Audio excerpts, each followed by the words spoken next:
So I switched on microphone and camera. It's okay?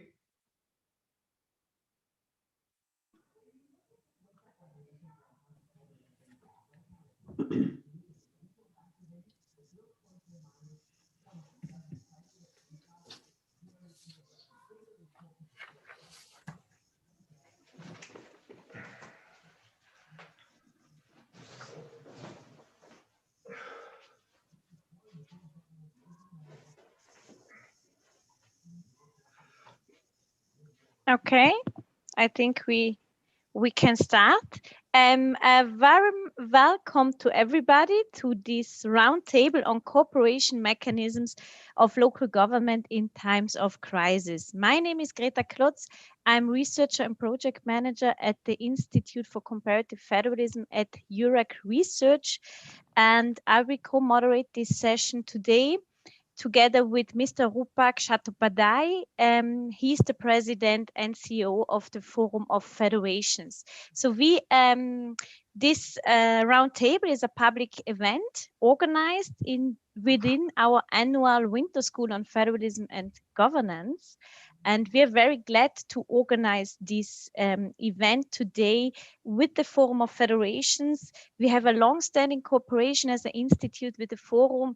We worked on several projects on environmental governance, local government, education policy, or fiscal federalism, just to name a few. And we are very glad that our cooperation led to this event. So let me welcome also our three speakers who will be introduced in a minute by Rupak. And a warm welcome, of course, to our Winter School participants of the 2021 edition who are with us in this webinar. And I would like to welcome also former Winter School participants. I see here some names, and we are very glad that you joined us as well. And as the event is live streamed on our Facebook and YouTube channels, I would like to welcome, of course, everybody who is listening to us. So just allow me to say one sentence to the Winter School.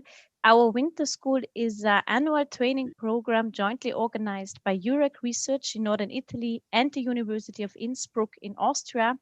This year we have the 12th edition of this training program, which is normally a cross-border project and taking place 1 week in Innsbruck and 1 week in Bolzano. And this year we have the very, very first online edition. So before I pass now the word to Rupak, let me just say technical with the people who are with us in this webinar. So we will first start now the discussion with the questions by the moderator to our panelists. And then at a later stage, we will open the floor also for the questions by the audience. To ask a question, please note that the chat is disabled, so you have to put your question in the Q&A function below your screen. You find that. So you can write in questions at any time. I will collect them and pass them afterwards to our panelists.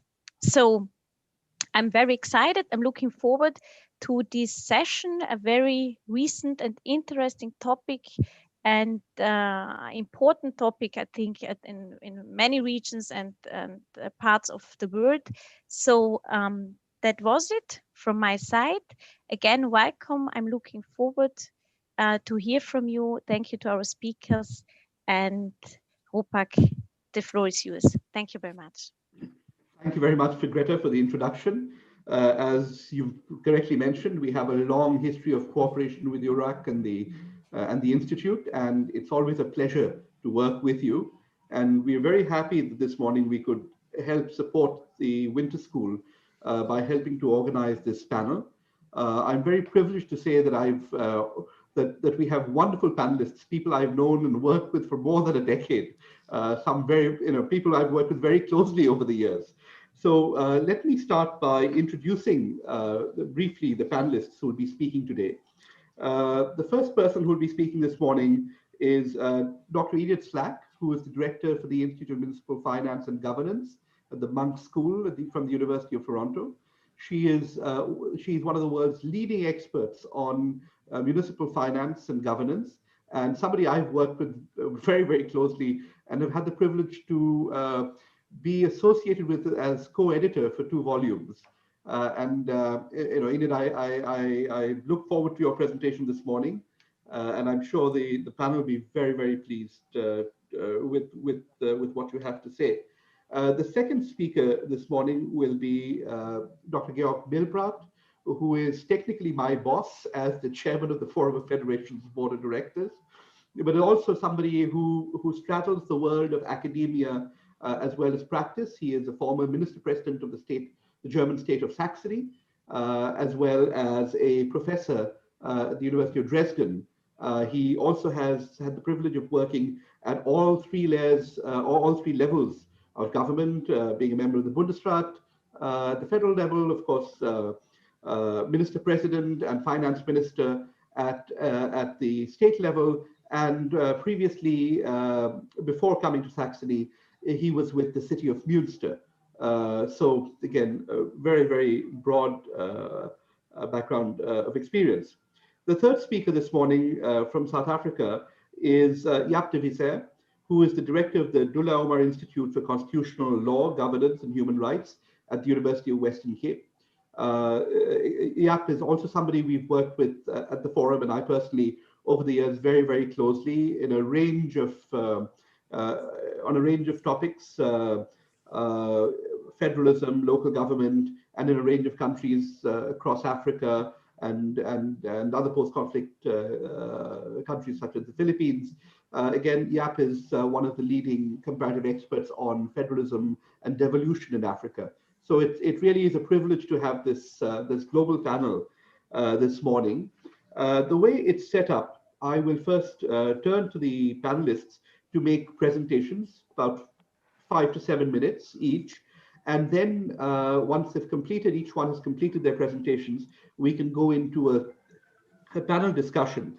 As Greta has noted, what we're looking to understand is the role that local governments play or have played during the COVID crisis in terms of their place within the intergovernmental scheme of things in federal countries, but also looking to understand how they function, what sort of coordination has taken place between various layers of various levels of government, and whether or not we see, coming from the COVID crisis, increased decentralization or greater centralization. I mean, these are all questions that are still up in the air. We're not through the crisis yet, but it'll be very instructive to hear, and I'm sure the participants of the Winter School will learn a lot from listening to the panelists and learn a lot from the reflections that they have on how far we've come so far. Before I call on the panelists to make their presentation, I just want to acknowledge that I'm here this morning replacing my colleague Felix Knupling, our Vice President of Programs. Felix has worked with Greta and her colleagues to set this up. So there is, I have no credit at all in pulling this together. And I also want to acknowledge that Felix couldn't be here this morning. Unfortunately, his daughter suffered an accident, a skiing accident last week in Switzerland, and she is fine now. But this has meant that this has slightly dislocated Felix's own work schedule. So I'm sure his daughter Emily will be fine. But I just wanted to be sure that Felix is recognized for all the hard work he's done with Greta and her colleagues. So I will turn now to Enid and invite Enid to make the first presentation on Canada. Great. Well, thank you very much, Rupak, and thank you, Greta. I'm delighted to be here. Of course, here is in my home in Toronto, but I'm delighted to be with you all. And I must say, I did sit in on one of the lectures last week of the Winter School and was very impressed, not only with the presenter, but with the participants. It seems like you're a great group, and I'm sorry I can't meet you in person. So I've been asked to say a few things about the role of local governments in Canada in the context of this pandemic. And let me just give you a little bit of context first about Canada. Canada is a federal country, as you all know that. with a population of about 38 million, almost 38 million. We have 10 provinces and 3 territories and about 3,750 local governments. Under the Canadian Constitution, the division of powers is set out between the federal government and the provinces, and local institutions are just listed as one of the responsibilities of the provinces. And I know when Jaap talks about South Africa, he will say something different about local governments and constitutions. The other thing you should know is that Canada is one of the most decentralized countries in the world. So if we look at subnational expenditures relative to total or relative to GDP, if we look at subnational taxes relative to total taxes or GDP, Canada is at the high end of the spectrum. What that means in reality in the context of COVID is that the provinces are responsible for a lot of the response to COVID, because provinces are responsible for healthcare, education, public safety, social services, long-term care. These are all provincial responsibilities. And so the provinces have been the ones that have invoked emergency powers, but they've taken different approaches to lockdowns in each province. But they have, closed schools, shut down bars and restaurants, closed retail stores, closed gyms, hairdressing salons, all of these things. But they've all done it a little bit differently. And as we were talking about before, even within a province, different regions have had different lockdowns imposed by provincial governments. So where are local governments in all of this? Well, they've been pretty critical to the response to COVID-19 because they provide essential services to ensure the health and safety of individuals. And they are going to be key players in the economic recovery, because when we talk about the recovery, we talk about building infrastructure, and a lot of the infrastructure, I would say about 60% of public infrastructure in Canada is owned by local governments. So they are pretty important. Well, what have we seen local governments do? Well, they've enforced social distancing and stay-at-home measures. They've had to impose passenger limits on transit. They've had to find additional spaces for the homeless population, in part by repurposing their own facilities or leasing private hotels. They've had to find childcare spaces for first responders. They've had to undertake much more cleaning of their municipal facilities, provide personal protective equipment, PPEs for staff. They've had to address the IT concerns so that people, municipal employees could work from home. These are the kinds of things they've been doing. They've also provided tax relief. The main source of revenue to local governments in Canada is the property tax, and they've allowed people to defer their taxes for 60 days or 90 days, to avoid hardship. Many have also declared a state of emergency, which gives them some additional powers to take action on public health and security. So that's what local governments have been doing. We've also been asked to talk about the place of local governments in the governance system, in the intergovernmental system that we're in. And I would say 3 things on this topic. The first is there's been increased recognition across the country of the importance of local government, in part because local governments have been very much involved in addressing the problems from the pandemic, as I discussed some of the things they've been doing, but also because they don't have the resources to do it. And so they've been on the national stage saying, our expenditures have gone up to do all these things I've talked about, and our revenues have gone down, and we cannot meet the requirements. So the federal government has come in with $2 billion for municipalities to cover their operating deficits. They've never done this before. And also another $1.8 billion for transit, which has to be matched by the provinces. Although these are federal transfers to the provinces, it is a federal system, the municipalities, the local governments have been very involved in the design of how this money is given and how it is to be spent. And in fact, the Deputy Prime Minister said recently that the municipalities have been very involved, and she thanked them for their efforts.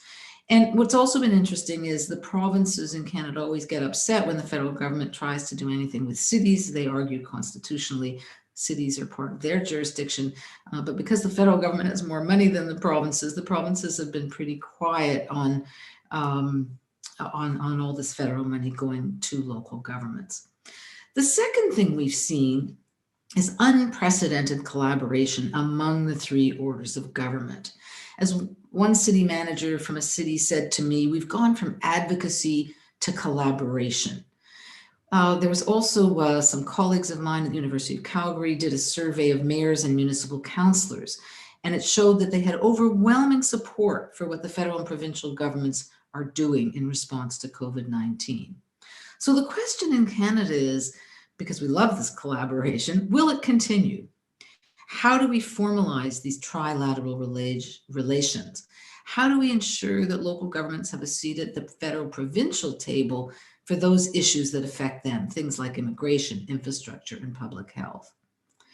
So we've seen increased recognition because of what local governments are doing and the lack of funds they have. We've seen unprecedented collaboration. And the third thing we've seen is regional collaboration. So within the Toronto area, there are many municipalities around Toronto. We call it the Greater Toronto and Hamilton area. And the city managers in those municipalities have been working together on the response to COVID-19, but also more broadly dealing with transportation issues that cross municipal boundaries. So we've seen collaboration among orders of government, but we've also seen horizontal collaboration among municipalities and local governments. So I will stop there, and there's lots more we can talk about, but I'll pass it back. Thank you. Thank you very much, Edith, for your presentation. I'm now going to turn to Dr. Milbrat and ask him to, sorry, I have a message here from panelists. Oh, sorry, never mind. I'm going to invite Dr. Milbrat to make his presentation on Germany. Well, thank you very much, Rupak. I try to switch in my... your camera is off, I think. Yes. Do you see my presentation now? Yes, we see it now. Okay, then I will, sorry. I will start with the administrative structure in Germany. It has some similarities to Canada. And 16 states, 13 are states which have municipalities. We call them area states. 3 are city states. And in these 13 area states, there are around 300 districts, which included more than 10,000 municipalities. So on the local level, there is a sort of cooperation between the district and the municipality. The districts are some sort of association of municipalities. They are financed primarily by levies on the income, the revenue of taxes of municipalities. So they get their money from the municipalities, and the districts are responsible for the more specialized services, where the basic services are on the municipal level. But the municipalities can transfer some services if it's more effective to the district. So some districts have more responsibilities, some have less responsibilities. So it's up to the municipalities how they organize their cooperation concerning public transport, health system, and so on.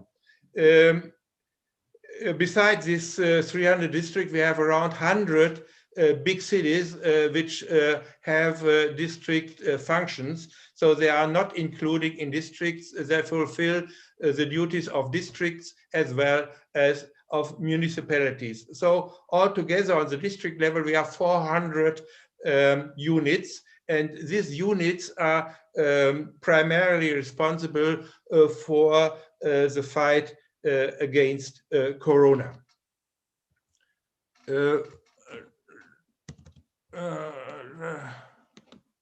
Sorry.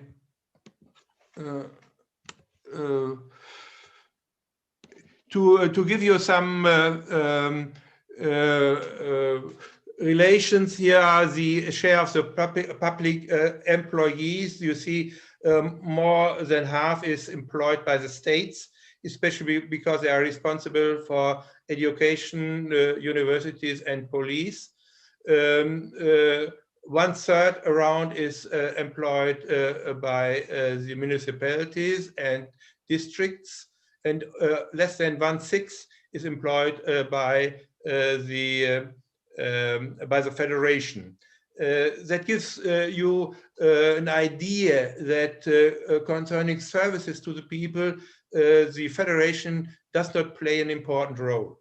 So we have a difference in organizing our tasks. You can say primarily the federation is responsible for legislation, but not for administration, whereas the states are responsible for administration, and they are delegating some of their tasks to the municipal level.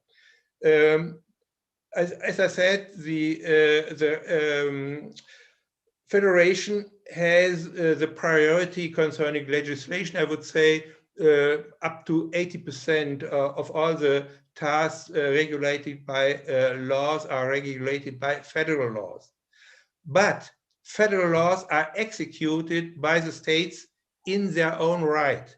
That does mean only very light supervision, and they are responsible how to organize the execution of federal duties, which are a part of them, and they execute their own state laws as well as federal laws, and sometimes by specialized state agency, but mostly by delegating them to the municipal level, including the districts, and concerning infection protection, the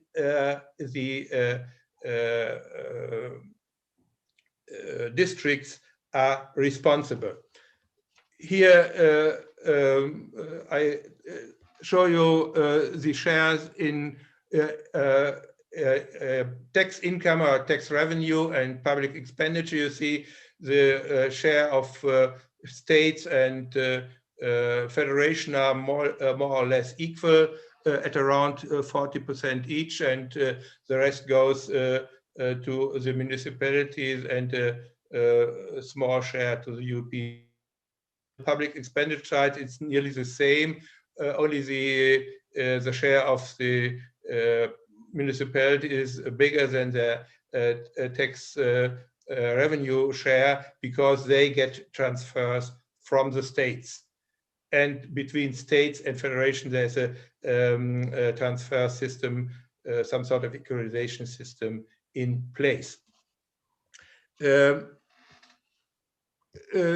Coming now to the responsibility for infection protection and repression. That is a typical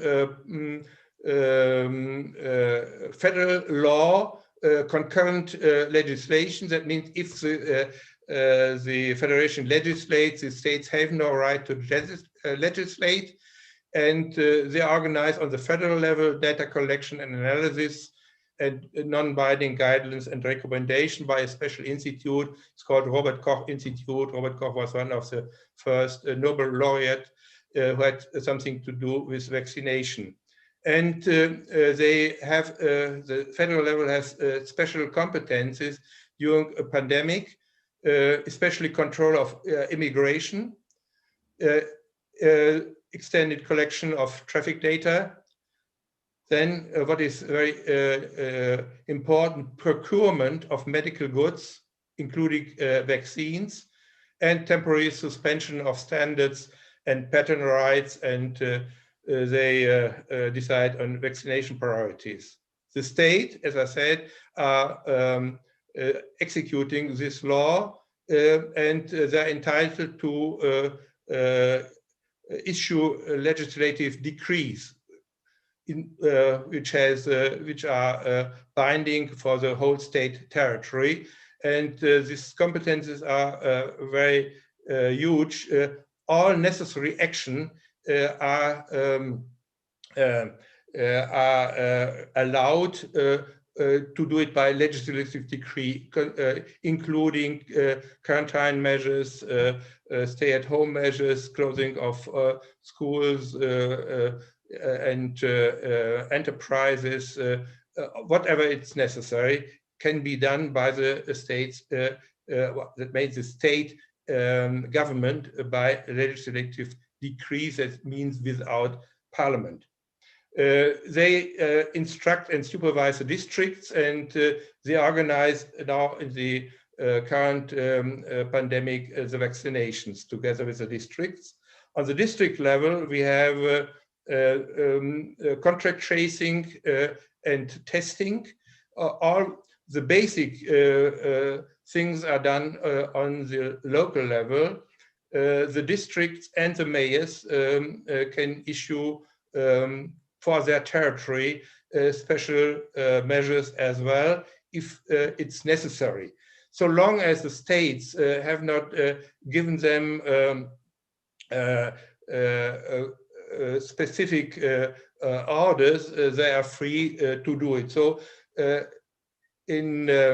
normal thing is that the states are organizing this closing of businesses and so on by their decrees, and within the decrees, the administrations on the local level have the right to deviate, especially to tighten the measures if the local situation is so that it is necessary. The real problem is between states and federation, because the federation has no real say concerning the fight against infections. There is some sort of cooperative mechanism. The federal chancellor, together with the heads of the states, the prime ministers of the states, are forming some sort of conference which organizing the nationwide fight against COVID.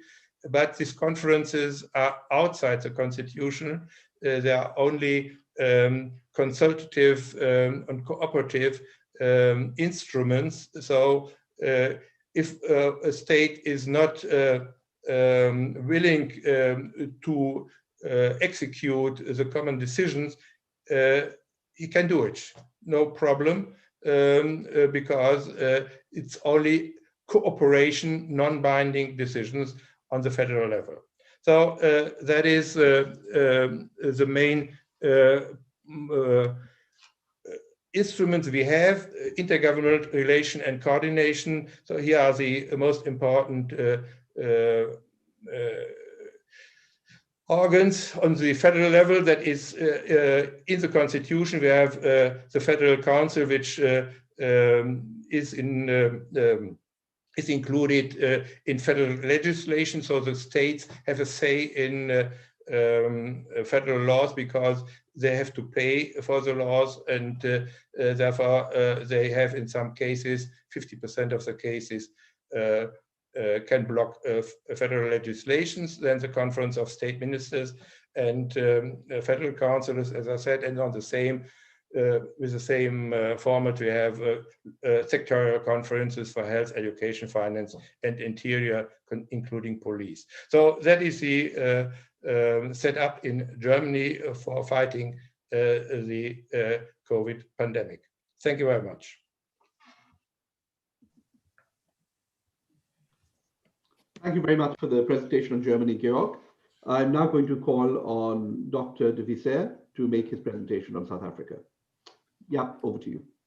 Thank you very much, Rupak. And also from my side, it's a great privilege to be here with this August panel, and also in yeah, in this winter school, which is such an exciting event. I had the privilege of teaching one lecture there yesterday, and thoroughly enjoyed it, and congratulate Eurac and its partners for putting it together. So yeah, my brief overview of the role of local government in combating COVID-19. Let me also start in South Africa. Let me also start with a bit of an overview.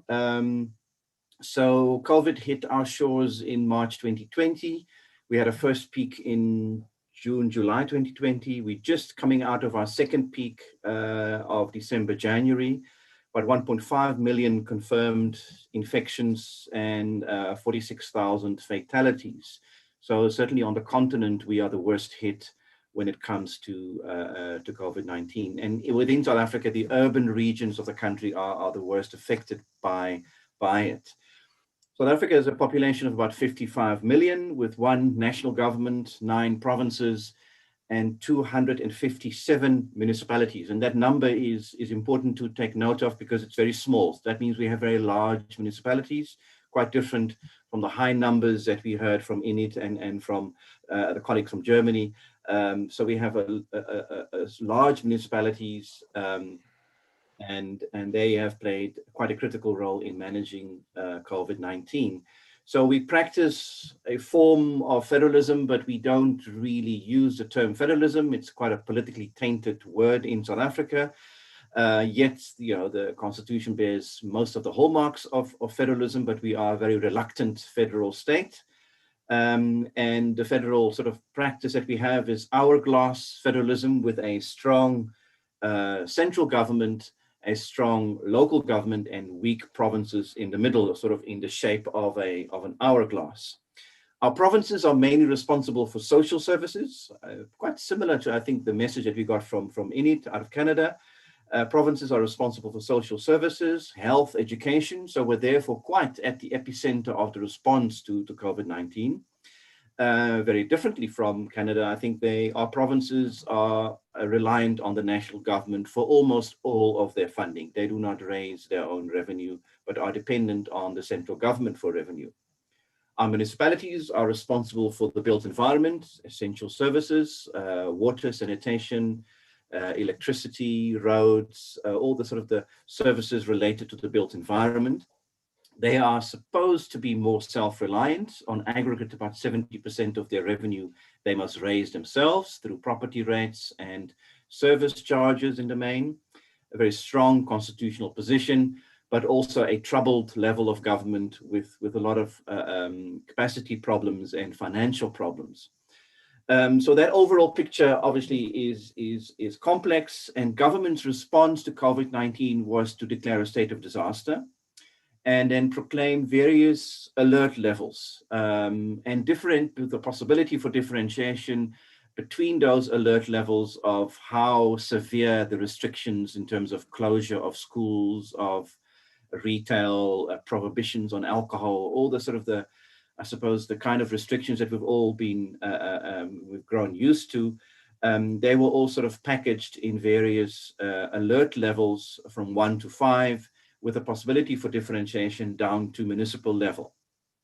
But very importantly, and I think different from my two colleagues, all of this is determined nationally. There is no real authority for provinces or for municipalities to declare their own response to COVID-19 or to sort of maneuver themselves in or out of an alert level, because that is determined nationally. And over and above that, we have not really seen much differentiation, with national government usually proclaiming the same set of restrictions throughout the entire country, with some moderation in December, with some differentiation, but actually we've mostly seen uniform response throughout the country, even though, as I indicated earlier, the level of infections is quite different in urban provinces compared to the more rural provinces. Also, obviously now the big debate is about vaccines. And again, that is all determined nationally. And when one province sort of dared to speak out and say they may purchase their own vaccines, that wasn't received very well and was seen as really sort of compromising a national strategy. So we have a very strong centralized response to COVID-19. Provinces were critical, though. They had to assist the national government mainly in the health response and the education response, and have been at the forefront of rolling out testing, isolation, and also be responsible for managing, the various alert levels, how they applied to schools and the closure of schools. This has also shown up the weaknesses in the provincial system, with some provinces really struggling to provide quality responses. And we also then saw, for example, in one of our provinces, the Eastern Cape, this province, a poor record of administration and governance, with a deep history in former Bantustans and homelands, and has a history of difficulties in governance, and also showed up to have a poor response to COVID-19, and also was one of the epicenters of mainly the second wave. So we saw a direct correlation between poor provincial governance and the outbreak of infections. Local government also played a critical role. I would almost summarize it in 3 ways. Its responsibilities were increased, its funding was eroded, and it also had to manage the effect on its operations. Let's not forget that as well. So obviously the responsibilities increased. Some new responsibilities, but mostly the intensification of existing responsibilities. Municipal law enforcement had to help with enforcing lockdown rules. Municipalities had to sanitize public places, had to identify and help manage quarantine and isolation sites. Also had to provide more services than they would normally do. For example, free water. We have a lot of areas in the country still that are water stressed, where communities do not have access to regular, clean, potable water. And of course, this became very critical to fix this in the wake of COVID-19 and the need to sanitize. So local government was quite involved in providing even more free water than they already do. For example, 19,000 water tanks were deployed in water-stressed areas by the national government, which municipalities had to fill with water for free consumption. They had to also provide shelter, food relief, and of course, very sadly, the expansion of capacity of burial sites. So a lot of responsibilities increased and intensified.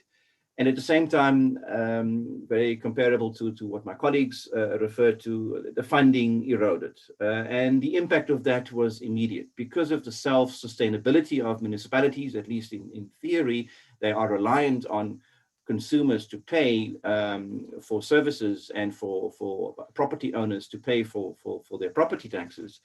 The impact of a drop in payment rates was immediate. Also, municipalities were more reluctant than usual to enforce payments, because how are you going to disconnect electricity from an indigent household during a hard lockdown? That's simply, you can't do that. So they also lost leverage that they normally have. So quite a drastic drop in payment levels. National government came to the party with support. They promised 20 billion rand, which is about $1.5 billion US in support, even though some of it was a bit hidden in repurposing conditional grants that were already committed. Nevertheless, some support from national government, but our national government is also financially stressed. We are in a recession even before COVID-19, with the national fiscus severely under stress because of the economic situation, but also because of large-scale looting and corruption. So that hasn't helped the government's ability to extend support also to municipalities. And municipalities have to manage the effect on their operations, keep basic services going whilst staff are being affected, have to go in isolation, some staff members sadly passing away. Of course, all the usual things also that we experience in the workplace had a very sort of severe effect on basic services to be provided by municipalities. The impact of all of this on the status of local government is an interesting question. I wouldn't say that local government that its status has been enhanced, or that local government has become more visible or more appreciated, or has assumed a greater role than before COVID-19, because local government was not really at the epicenter of the response. We've spoken a lot about provinces and about the health response and the vaccines and the testing, and that was mainly a national provincial issue. Municipalities operating slightly under the radar, so they haven't assumed a sort of a greater status. I think a big question is going to be coming out of this crisis, whether local governments will play a positive role in reigniting the economy, because the national government doesn't have money. And a lot of, I think, innovation and entrepreneurial projects will have to be ignited and facilitated at local government level, the local economic development projects, to help the country emerge out of this crisis. Last point I want to make is that we did see, again, similar to what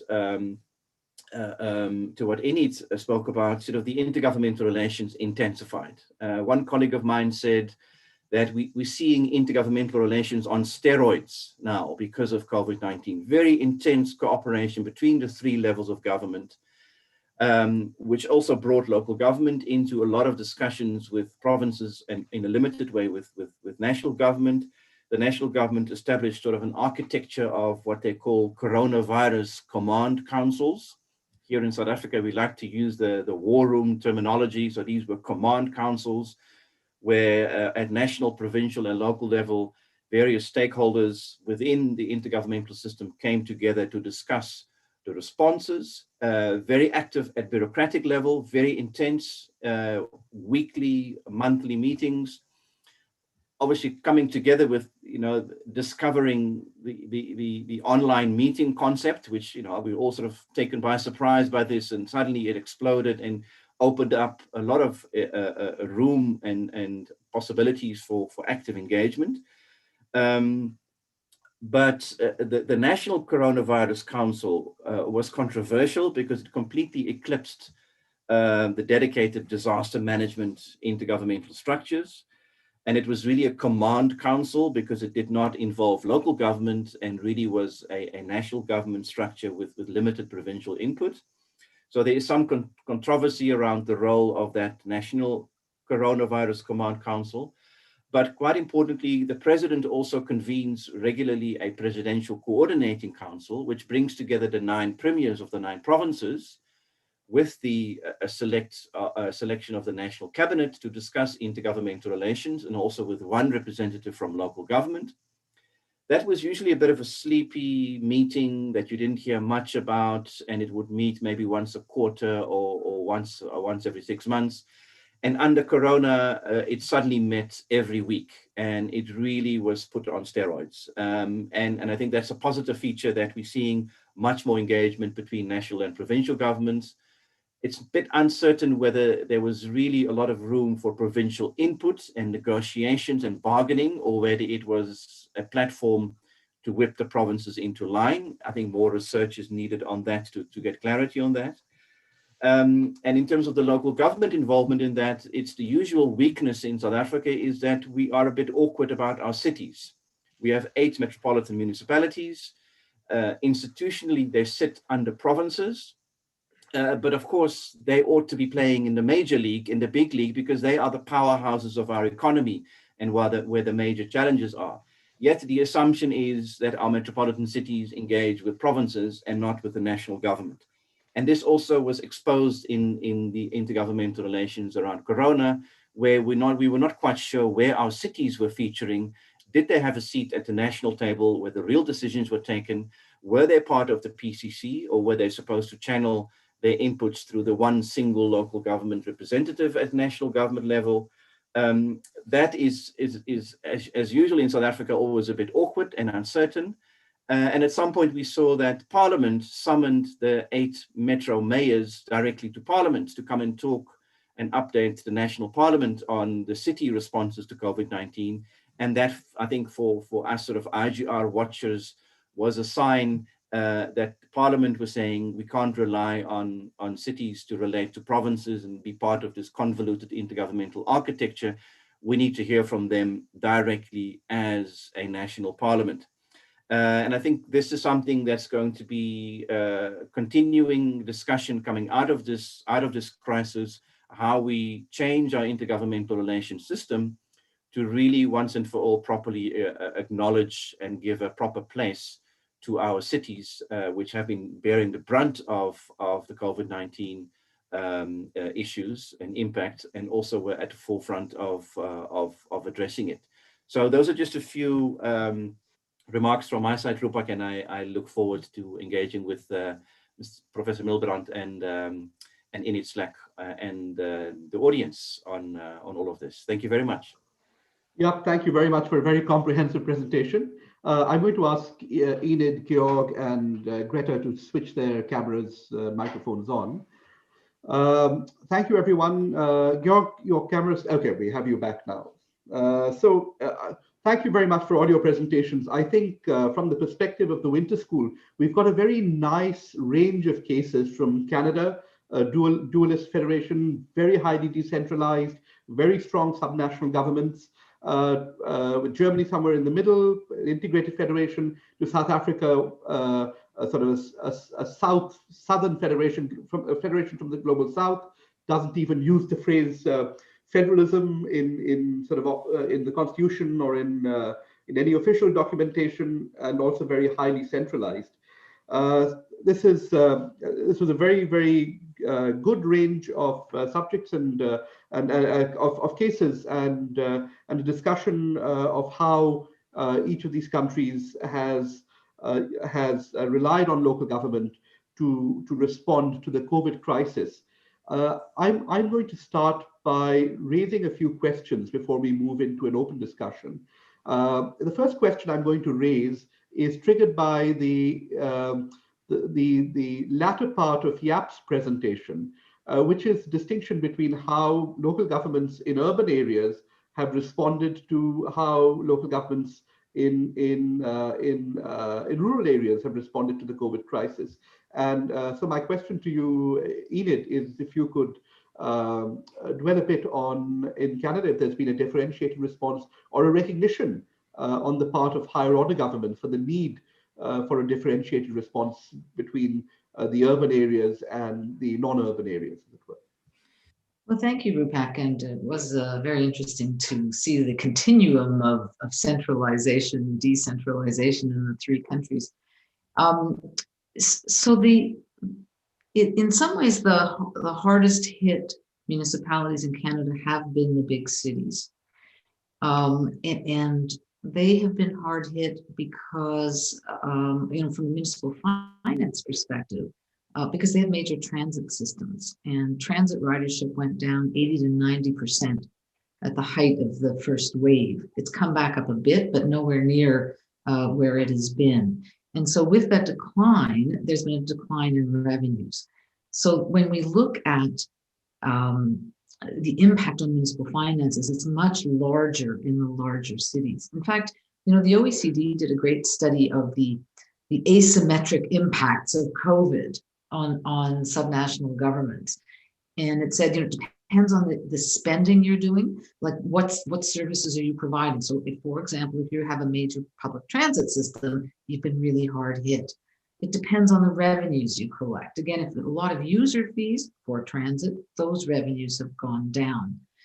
How much have federal and provincial governments helped you? What was your municipal fiscal health going into the pandemic? Can you borrow more? Do you have reserves? And how much flexibility do you have to increase taxes or reduce expenditures if you have to do that? And so it is an asymmetric impact, certainly from a municipal finance perspective. The largest cities being very hard hit. And then also smaller places that are tourism places. So that's when you get into the smaller municipalities. If you're depending on tourism, you're going to be really hard hit by the pandemic as well. And so the big cities have come together, the six major cities, to make a plea to the federal government and the provincial governments to help them out especially, and those calls have been answered. But the federal money that went out goes to everybody. And I dare I say, whether you need it or not, because we've seen some municipalities are just fine and others are not. So there is a recognition that there are differences in different kinds of municipalities, but I'm not sure the response has reflected those differences. Thank you, Edith. Georg, similar question to you in the German context. Yes, Germany is a very densely populated country, and the differences between urban areas and rural areas are not so big. There are differences, of course, but not in such an amount as in other countries. And therefore, we have not this special city-country problem which other countries have. Concerning funding, we have a public health system, or better yet, a social security system, which is responsible for financing medical services. That are not, it's not the federation, not the state, not the municipality, it's outside, an outside organization, and they are paying to the doctors, family doctors and practitioners, and to hospitals according to services. So it's up to the social security organization or social security organization to give enough money for the services. So a district or a city who has a hospital is financed per service from the nationally organized social security system. So this is no problem for local units because they are paid, and they are not only hospitals owned by districts or by municipalities. There are hospitals owned by the church, hospitals owned by a charitable institution, and even business companies. Because the money comes from this social security system, you have to look at the social security system. The social security system is financed by levies on wages paid by the employees and the employer. Because our highly mitigating social security system, which including unemployment and pensions and so on, there was not a decrease in consumption or even in only a slow reduction in income of individual persons. So the contributions to the social security system were nearly the same with or without COVID. Of course, they had extra costs for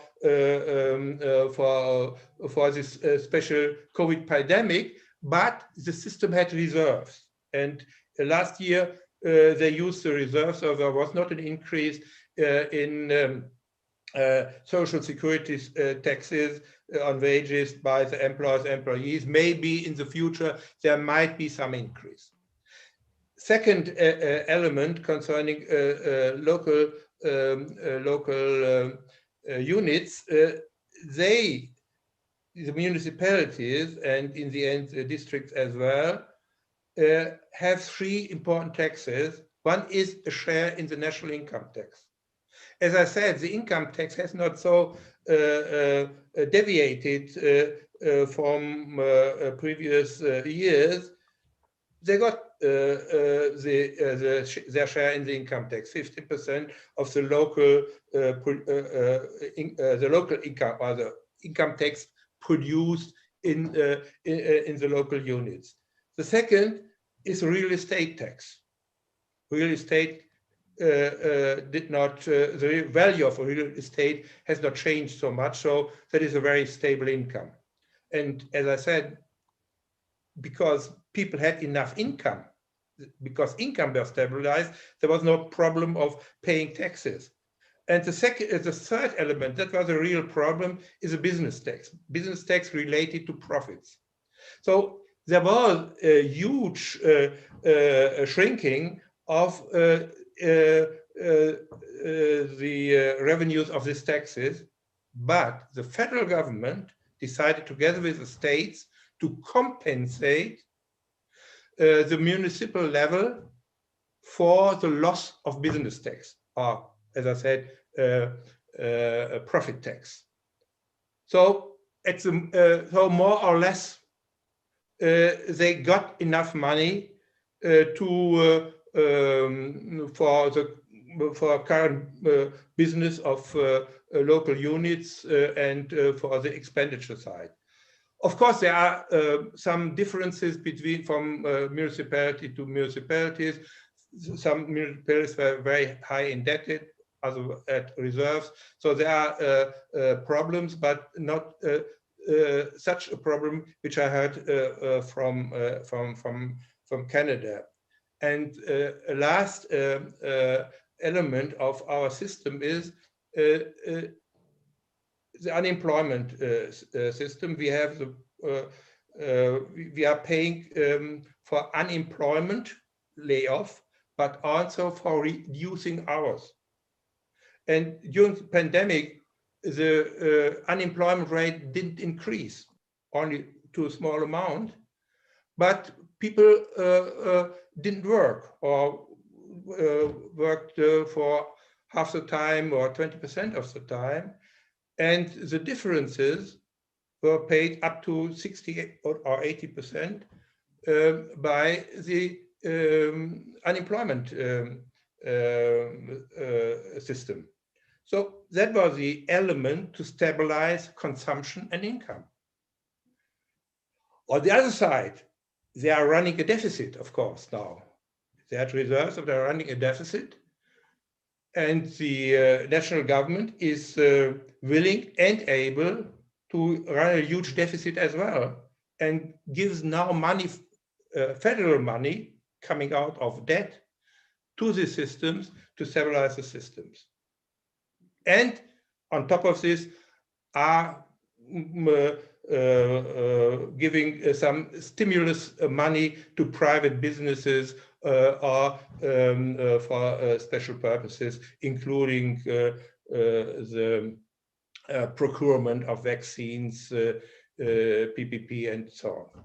So that is our system, which is, as I said, relatively balanced between the different level of governments.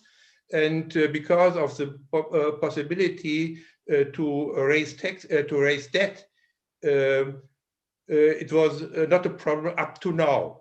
Maybe if there would be a pandemic for the next 5 years or so, we would run into problems. Our real problem is outside our country. We are not isolated. We are within Europe, with European neighbors, in a very different situation, and the coordination of Europe is our real problem in fighting the pandemic. So it's interesting. I mean, being in Europe, of course, you have that additional element of a supranational entity and what that means for more added complexity in intergovernmental relations. Yes, and that is different to your countries. We have open borders. Yes, well, that's a separate discussion. I mean, we had open borders too, and that's a problem, but that's outside the scope of this. Yes, that is our real problem when you are in the center of a continent. You have in Canada only one big neighbor, so it's not a real problem. Of course, you have problems, but not a real problem. That's an offline discussion. They're getting better. Well, to you. Of course, South Africa, as you mentioned, is sort of a classic case of sort of the hourglass model of federalism. But given the outsized role played by the provincial governments in tackling particularly the clinical aspects of the pandemic, is there recognition on the part of the national government that as part of any resilience measures for the future, provincial governments need to be strengthened, both in terms of administrative capacity, but also in fiscal terms? I do think there's a renewed, let's say, realization of the importance of provinces. We have been debating provinces since we started having them, you know, and there's always sort of political debates about should we abolish provinces, and these are always very emotive discussions. And you know, and I think what this crisis has taught us is we cannot do it without provinces. You know, obviously the big question is how do you configure them? What are their boundaries? And could you depoliticize provinces and you know, really move away from a federal system to more much more deconcentrated system? But I think those are sort of very long-term debates that, you know, are a little bit also a waste of energy, I think. And I think what this crisis has taught us is that we need to properly fund provinces, and they can be the star of a response to the crisis, but they can also be the Achilles heel. And we had certainly at least one province in the Eastern Cape that proved to be a real Achilles heel, and actually perhaps even the poor governance in that province resulted in a new infection. And there's one sort of famous a meeting that was online, you know, where the national minister was meeting with the representatives of that particular province, and you could see the tension coming out of that meeting, despite the fact that it was one of those clinical Zoom meetings that we're also having. You can see the tension of a national minister being really agitated with this province not pulling its weight, not providing, for example, good statistics, not responding adequately. And that was, you know, 2 months before, in fact, in that province, the second wave started. Maybe it could have started in any other province, I don't know, but I think it was something that we all sort of watched, this province being the Achilles heel of the response. Thank you, yeah. The next question I'd like you to address is the whole issue. I mean, we know, and certainly in the case of Canada, that there was a lot of, particularly in the Greater Toronto region, a lot of horizontal cooperation across municipalities. But could you, Enid, and this is the same question to all panelists, starting with Enid, address the issue of cross-provincial cooperation between municipalities? How much of this did we see? Were there any direct relationships between municipalities that were that sat on provincial boundaries? Well, yes, there was, and there is ongoing discussion. So the city managers of the 6 largest municipalities in Canada, Vancouver, Calgary, Edmonton, Toronto, Ottawa, Montreal, at the beginning of the pandemic, were meeting virtually every week to talk about the problems, to share data, which, you know, the data in this country is not as good as it could be across the country for municipal finance issues, for example. And so they were sharing data on the impact, sharing data on the response. And then they were coming together to lobby the federal government to say, we are the large cities, we're seeing millions, and in the case of Toronto, over $1 billion in operating deficits as a result of the pandemic. And so they went together across, you know, municipalities across the country to the federal government for help. So there were 2 parts to it. One was sharing information and coming up with strategies, and then the other was trying to go to the federal government, and they were heard. You know, I mean, they were heard. And I guess the big question going forward is, does it stop when the pandemic ends, or is this a model that we need to formalize in some sense? This was very informal. You know, they were meeting once a week. I think they now meet once a month. You know, is this something we should be doing? Because so much of what the federal government does affects municipalities. You know, immigration affects municipalities. Public health measures, infrastructure, all of these things affect municipalities. And yet there's a federal provincial table and municipalities aren't at that table. And so can we turn this kind of positive experience into something more formal going forward? And that's what we were talking about in this country. Thank you, Enid. Georg. We have a long history of intermunicipal cooperation. As I explained, we have cooperation between the districts and the member municipalities, as well as between districts. And For instance, looking at public transport, we have special arrangements.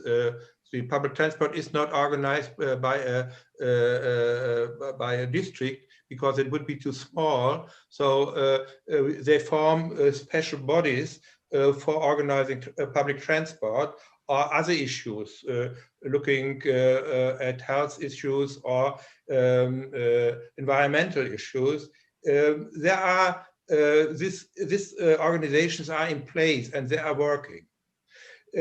Concerning the COVID crisis, we had a special problem that was contact tracing. Contact tracing within a district, no problem, because the district was responsible, but contact tracing over the border of the districts. So we need contacts and information and data from one district to the other. And in the time of digitalization, we need the same programs, contact tracing programs, and they hadn't. So they used fax instead of it.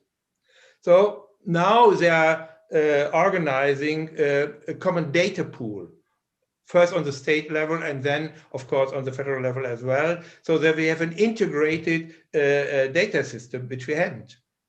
And therefore, to trace cases was very time-consuming and in the end worthless. If you knew the contacts after 5 or 6 days after the first patient was tested positive, then it's too late to react.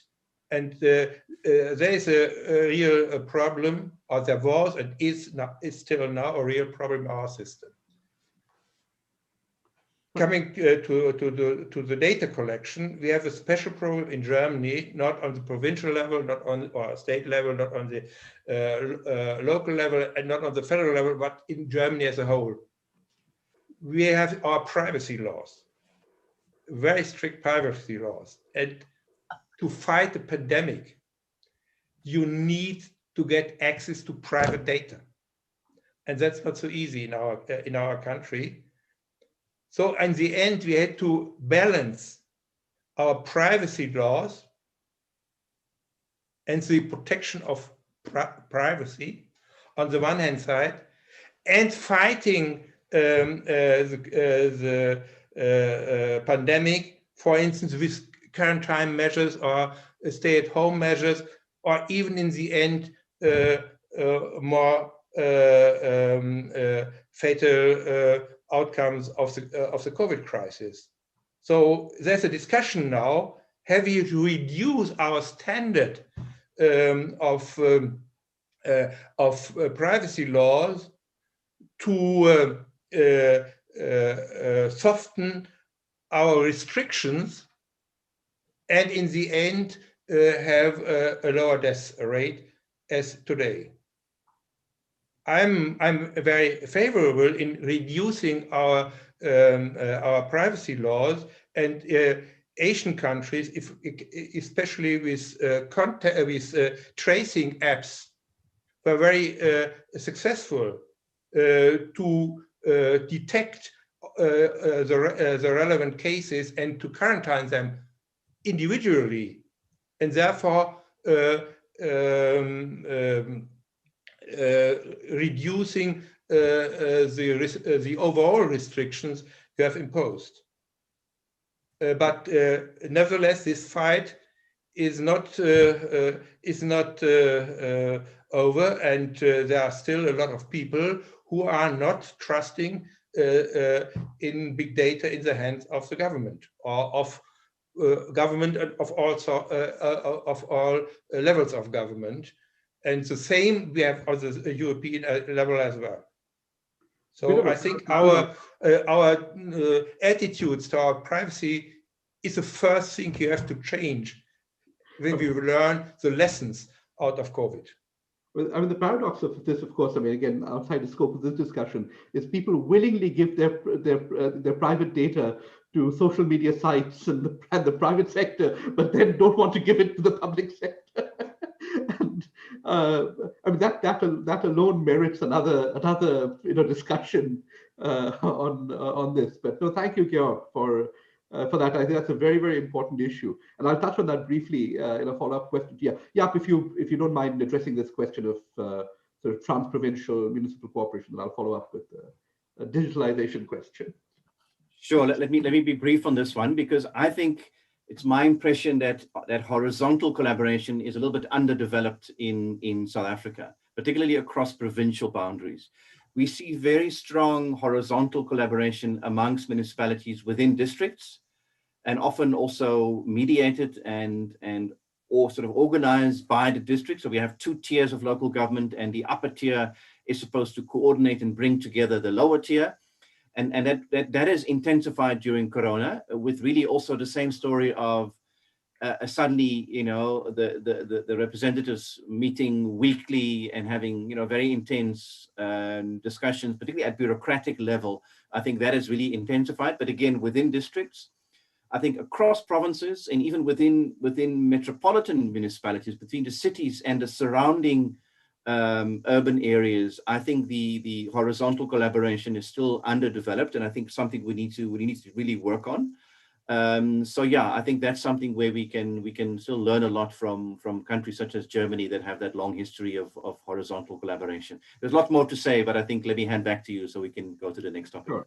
If I could just jump in, because your question was really cross-provincial, and Jaap and Georg have talked about intra-provincial. So I would like to add that certainly in the Toronto area, we have been talking about regional government and regional cooperation and different models. I mean, Rupak, you and I co-edited a book on this topic, looking at different countries. And, for various reasons, it hasn't happened.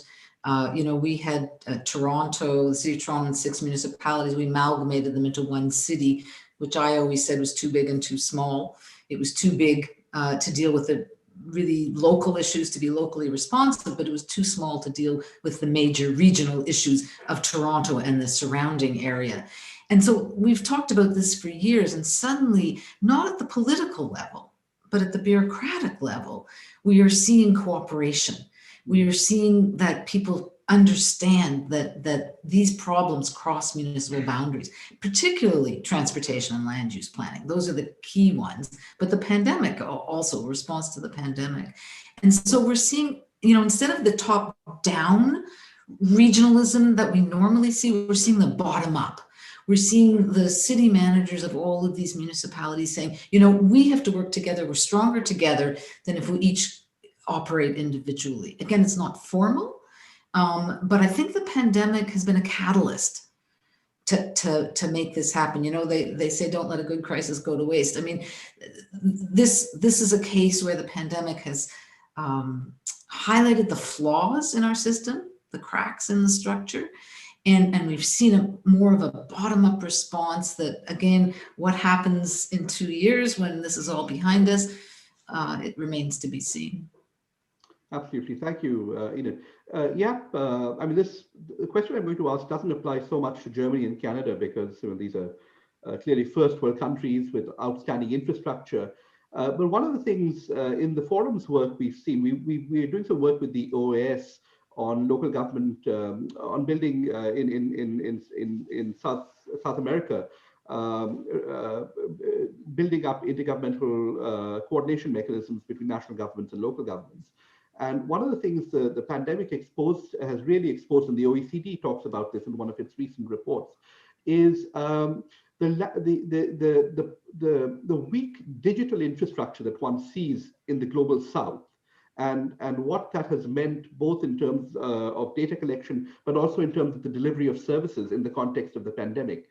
And I just was hoping that you might speak a little bit about this. I mean, I know this has to do with poor infrastructure, not just physical infrastructure, but not having enough trained people at the local government level to actually harness the potential of digital digital government, digitization, as it were. Sure, that's a difficult one. I think when it comes to access to data, let me start there. I think South Africa is pretty well off. We have an excellent statistics. South Africa is a central agency that collects and organizes data and does so in a manner that meets first world standards. The difficulty is often, how do we use the data, and do we have the capability in municipalities and in provincial governments to actually use the data, disaggregate it, and analyze it in ways that really enhances evidence-based policymaking. So that's the one challenge. But I think your question goes more to sort of digital governance and using IT, artificial intelligence. And I think there we probably way behind. I think we see first moves for the digitization of government services. But for example, I mean, it's a central government function, but our home affairs function, you know, the civic functions such as passports, IDs, you know, it's heavily reliant on people actually making their way to an office and standing in a queue and paying over cash. And so these are very archaic systems still. I think in terms of the use of IT for sort of collaboration and also intergovernmental relations, I think we're making some interesting steps, but I think we still way behind on where we should be, even though South Africa has potentially the infrastructure. I mean, we have a pretty robust IT infrastructure with not only cell phone coverage, but also fiber, and, you know, the internet connectivity in South Africa is expensive, and that's an impediment. It's very expensive, but it is there. So the potential for much greater use of IT, I think, certainly is there. It's not a topic that I'm really an expert on, but yeah, I think there's really room for improvement. Thank you, Gav. Before I open this up, I'm going to hand over to Greta in a minute. There are a number of questions from the audience. So South Africa and Germany, again, are unique in that the systems are very integrated. In South Africa, of course, very centralized. In Germany, it's cooperative, where the state governments implement federal laws. So the question, so my final question or reflection, if you will, for the future, Enid, is to you. Given the complete collapse in subnational finances here in Canada, both at the provincial level and at the municipal level, what does the future look like? Do you think that at least for the foreseeable future, we're going to move more in the direction of what we see in Germany, where, you know, centralized policy, decentralized implementation? Well, that's a good question. Collapse of the subnational fiscal system is a bit of a strong statement. But what we have seen during the pandemic is that the federal government has more money than the provincial governments, and certainly than municipal governments.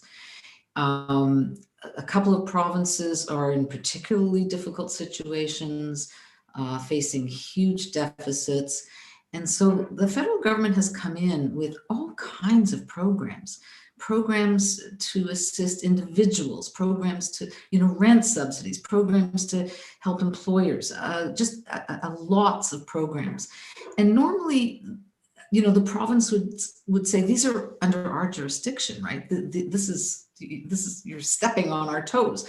But they're not saying that because they really don't have the money to provide the supports that people and businesses need.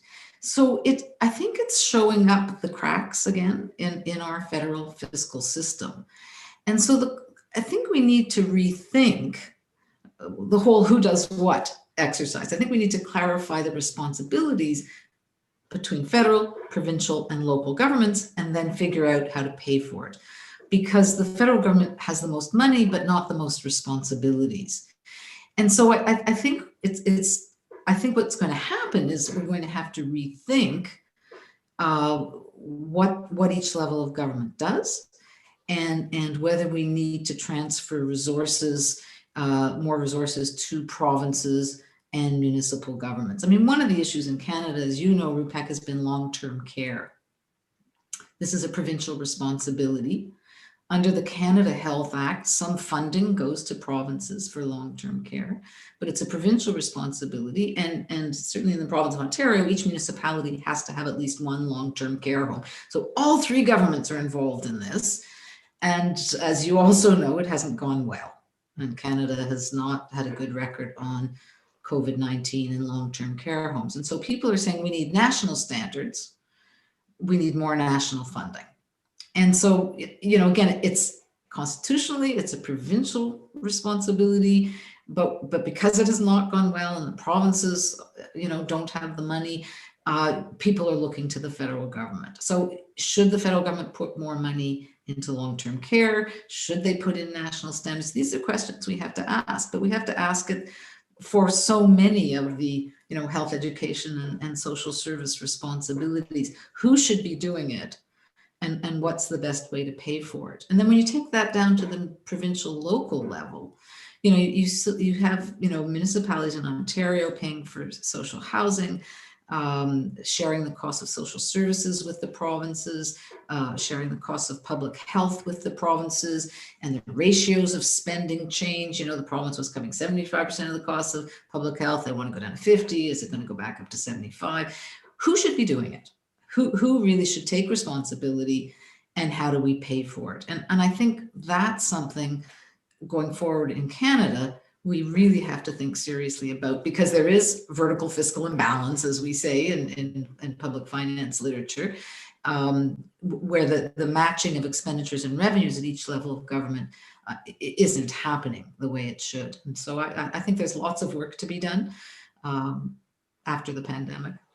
Thank you, Edith. I'm you know, based on what you're saying, I'm tempted to ask one final question before I hand over to Greta. This directed at Georg. Clearly, of the three cases here, Germany's handling of the crisis has been exemplary. You know, not just between the three cases, but even globally.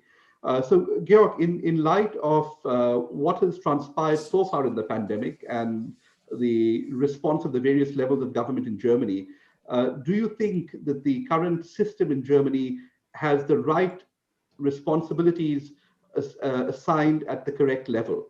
Or this goes to the, you know, who does what question?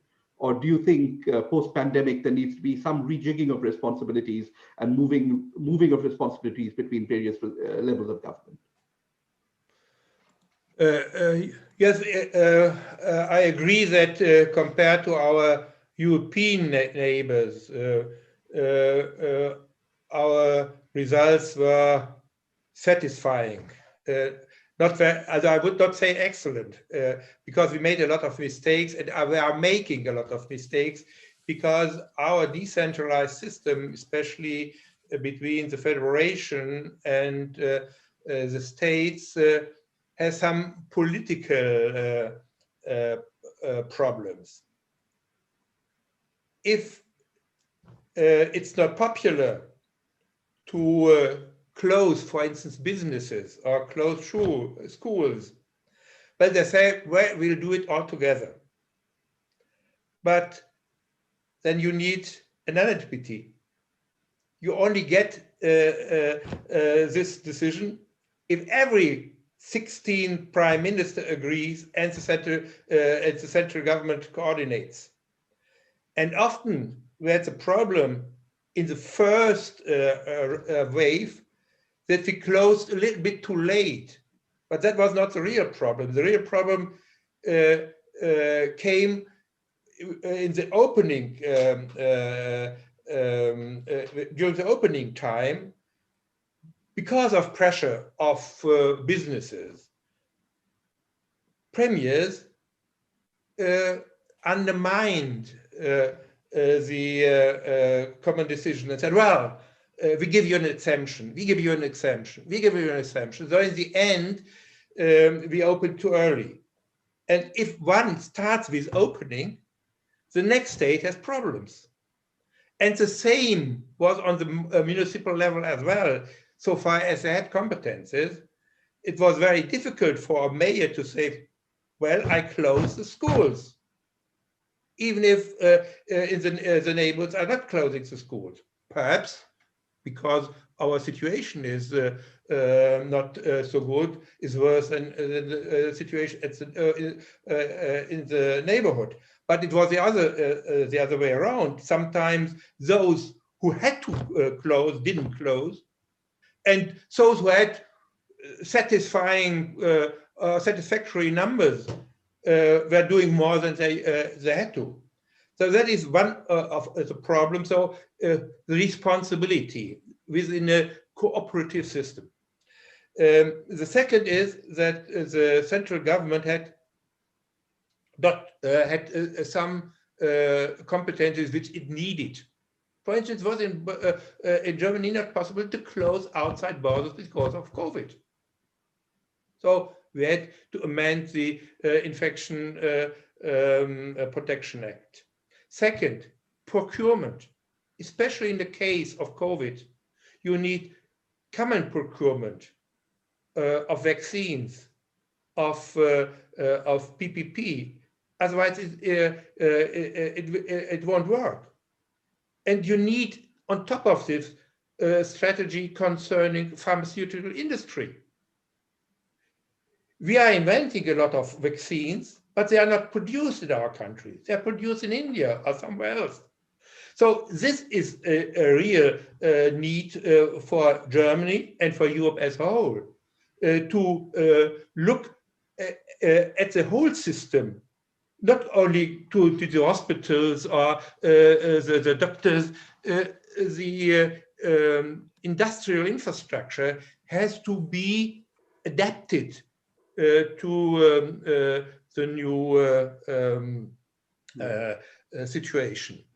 And the last comment I would like to make, one of our advantages is that we have transferred a lot of competencies concerning health services out of this structure, federation, states, municipalities, in an outside social security system. So looking at care facilities, we have a care insurance, a social care insurance financed by levies on wages. And this insurance pays for care facilities, for care cases. So we don't need municipalities to organize care hospitals or care facilities. The private sector will do it because they are paid for caring for elderly or ill people. That is the difference in the Anglo-American system of public health and the more European continental, especially German system. You have all these problems because you have an integrated system of public health with the different layers of government. Our health system or social security system is outside. And I think, and especially concentrating on funding, not on providing. And I think this sort of system is, especially in the case of pandemic, more advantageous than this more integrated system we have in the Anglo-Saxon world. Thank you, Georg. So with this, I will hand the floor over to Greta, who is going to address, there are a number of questions in the question answer box. So Greta will deal with the questions from the audience. Thank you, Greta. Thank you, Rupak, very much for your questions, and thanks to the panelists so far. So we have some questions. I would suggest that we have now a half an hour to answer to the questions. So I will collect them a little bit, and there are some questions to all panelists. So I give you now, I would say, 3 questions, and then maybe you can summarize them in your answer. So first one is on local government finances. And Karl Kössler, a colleague of us from Eurac, he asks to to stimulate grow economic recovery packages in many countries include counter-cyclical tax measures, so tax breaks, exemptions, rate reductions. In some countries, such as Austria, there is a fear among municipalities that the resulting decline in local tax revenue will be higher than the amounts of national transfer received. So in some, he said, they would lose financially. Are there similar concerns in your countries? So that would be one question on the local finance.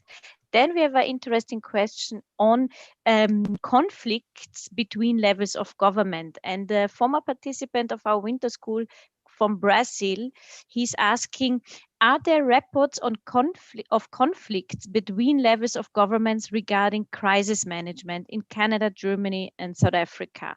So in Brazil, the president initially took a highly denialist approach and was openly against lockdowns.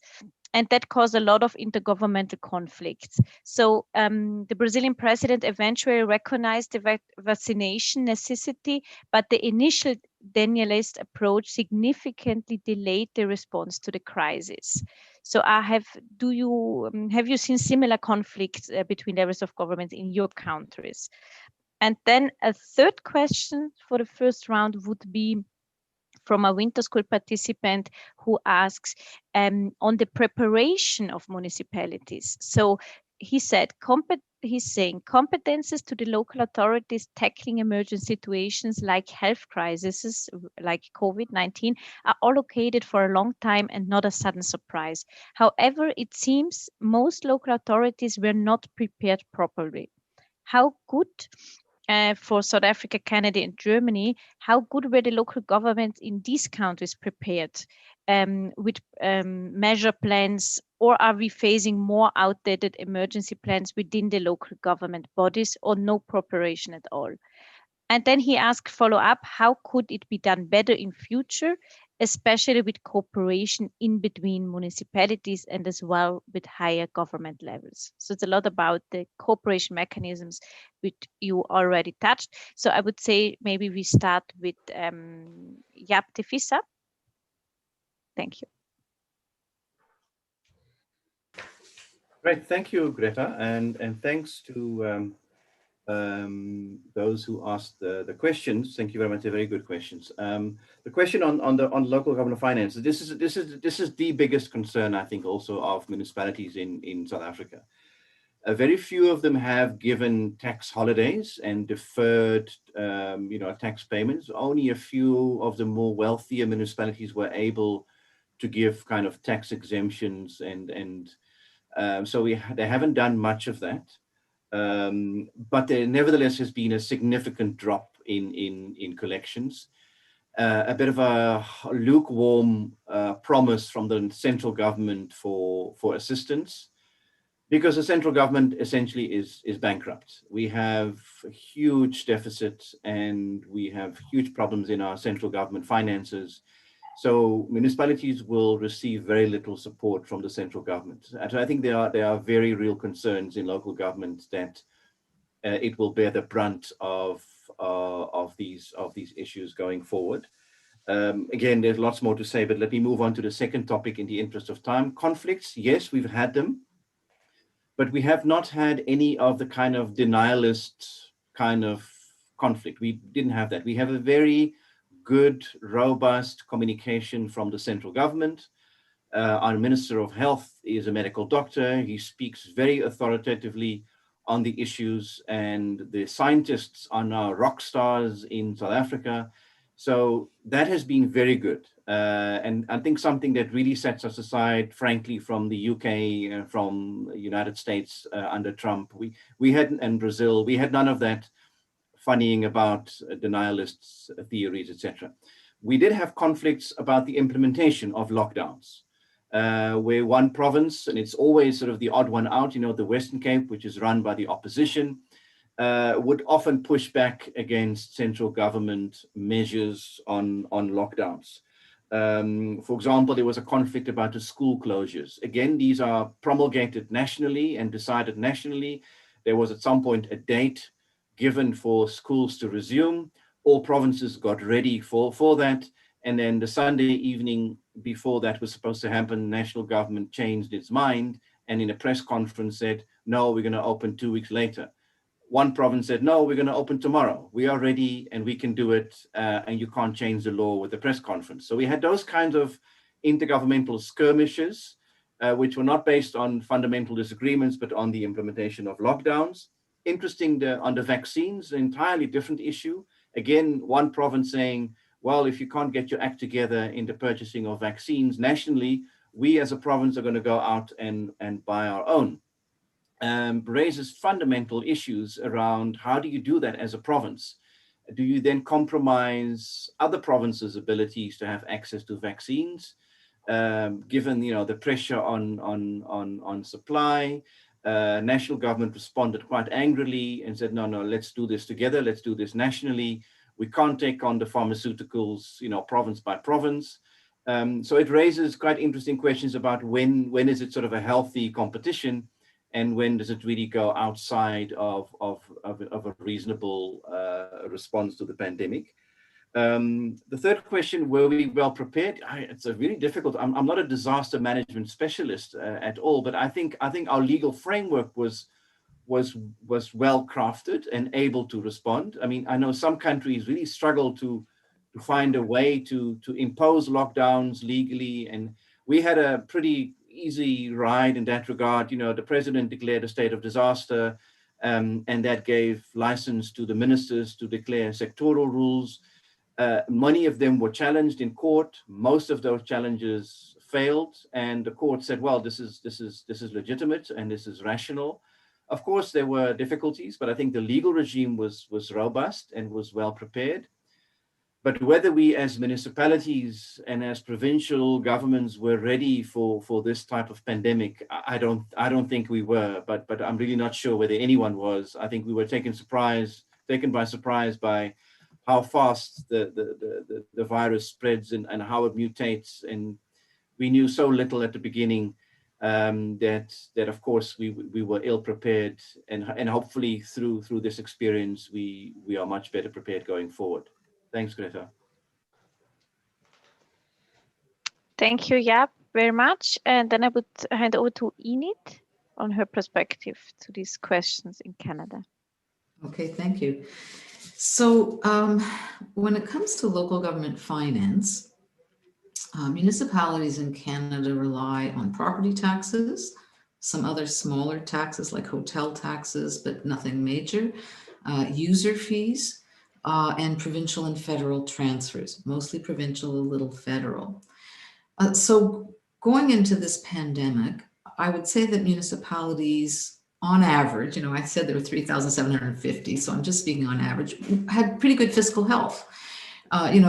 Municipalities have to balance their operating budgets. In other words, they're not allowed to budget for an operating deficit.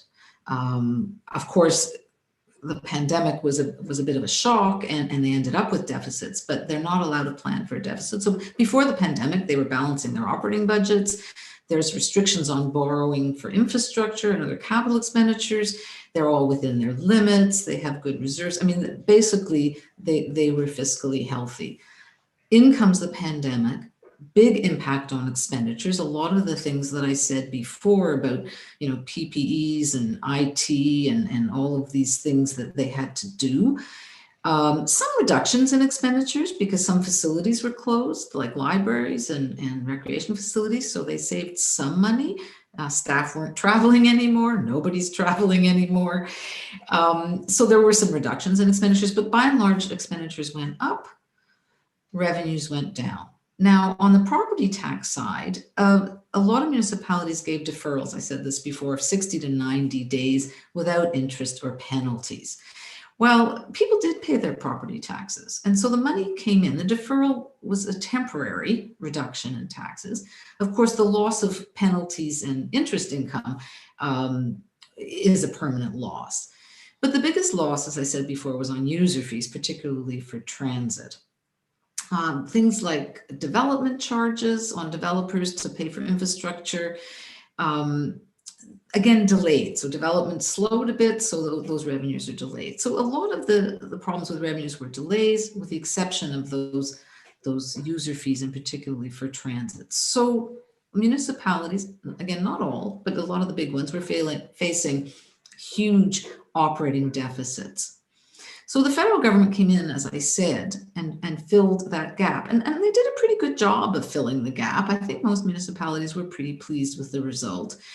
Provinces changed some of the borrowing rules, but of course that just kicks the problem down the road, because when you borrow money, you have to pay it back with property taxes or user fees. And municipalities themselves, cut back on some of their staff. They tried to find some savings. So 2020 worked out, I would say.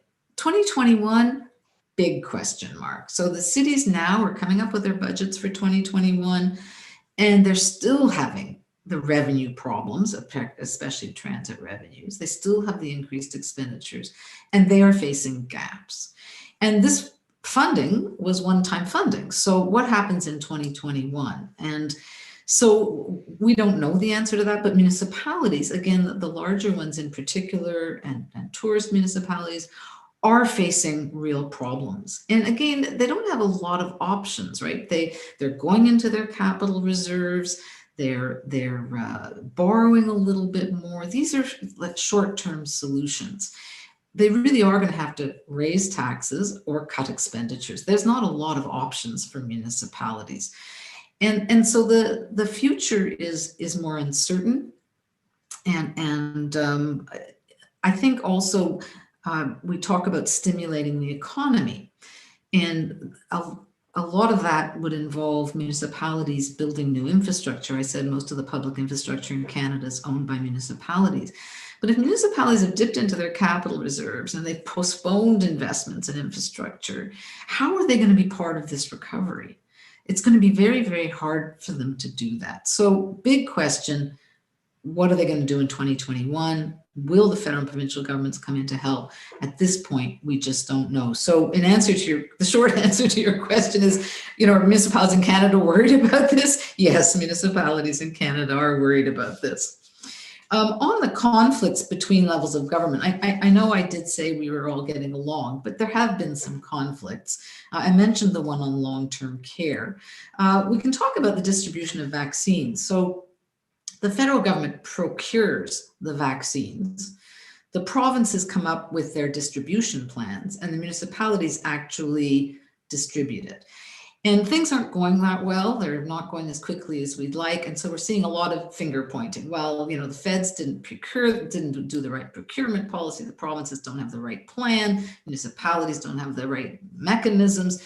And there's a lot of finger pointing going on. Last night, one of the premiers was on TV saying, I don't blame the federal government, but, and of course he was blaming the federal government. So there is a lot of conflict on that file. And then there's also issues around stay-at-home orders. So the federal government has at its disposal an Emergency Measures Act, and each of the provinces has their own. And the provinces ask the federal government not to invoke the federal legislation, but that they would do their own. Each province is different. The virus was manifesting itself in different ways in different provinces. And so the federal government actually did not invoke the Emergency Measures Act. But then there's been disputes between the provinces and municipalities. So for example, Toronto wasn't pleased with some of the lockdown measures that the province of Ontario was imposing. In fact, they didn't think they were strict enough.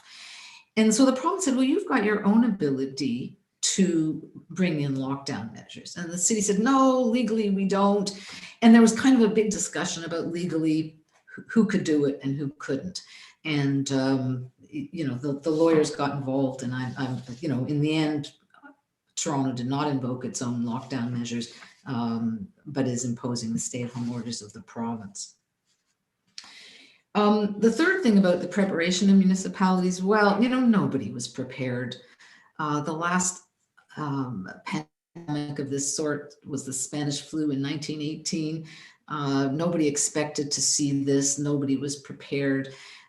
We are, incrementally catching up to what we need to do. I don't think anyone's to blame here. We have been cutting back expenditures on public health. I think we're going to rethink some of those things going forward. We kind of instituted emergency operations on the fly. I think we'll learn from this experience about how to be better prepared next time. But to say that anyone was prepared for this, I think it would be a false statement. It was only Bill Gates that knew, right, Enid? Well, he did, you're right, and nobody was listening to him. Hindsight is 2020. We should have been listening. I mean, we had an emergency alert system, and we got rid of it like in 2018. So I mean, nobody was expecting this, and except for Bill Gates. Yeah. Okay. Thank you very much, Mr. Milbrat. What are your insights from Germany? Coming to local finances, I've said there are no real problems concerning tax cuts. Only the value-added tax was, the rate of the value-added tax was reduced for restaurants. But because only 3% of the value-added tax goes to the municipalities, this was no problem for them. Second problem, were we prepared? No, we were not prepared. And besides, we have a special agency for disaster management, a federal agency, and they had a pandemic plan. It was written in 2015, and they looked at the SARS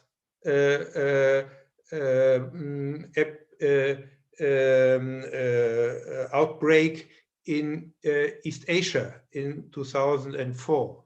That was the roadmap for this disaster scenario. And if you read this report, I would say 75% of the report came true.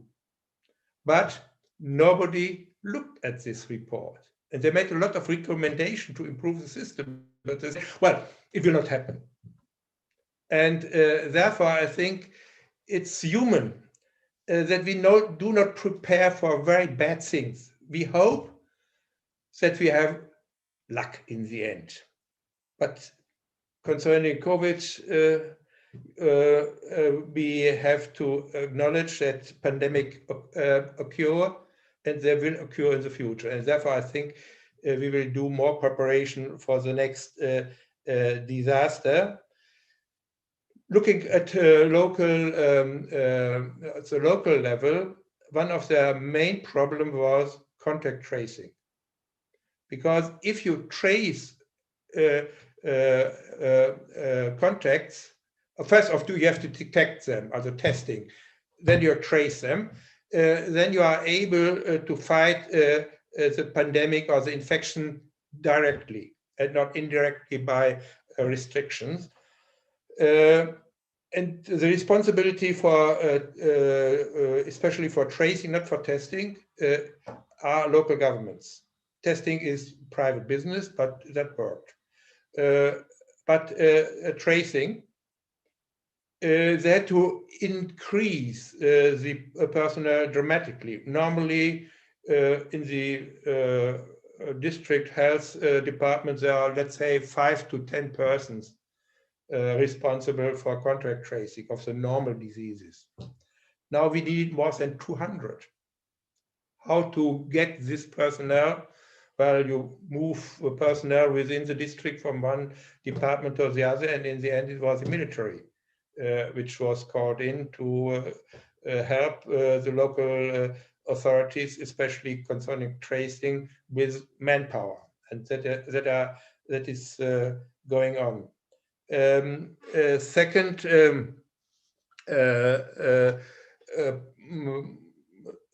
question or third question had something to do with the abilities of the levels of government. Of course, the national level, because of its taxing power and his power to raise debt, is the most important in such a disaster situation. And so in the end it worked, especially because Germany had surpluses in the budget over the last 10 years or so, and a lot of reserves. But nevertheless, including all helps to businesses or so, 10% of GDP was the increase in debt last year, and in the current year, I think another 10%. But starting point was 60% of GDP debt rate, it rose to 70, and now I would say to 80%. But we are not bankrupt as other countries, or nearly bankrupt like Italy or other European countries. You are now at 150% or plus.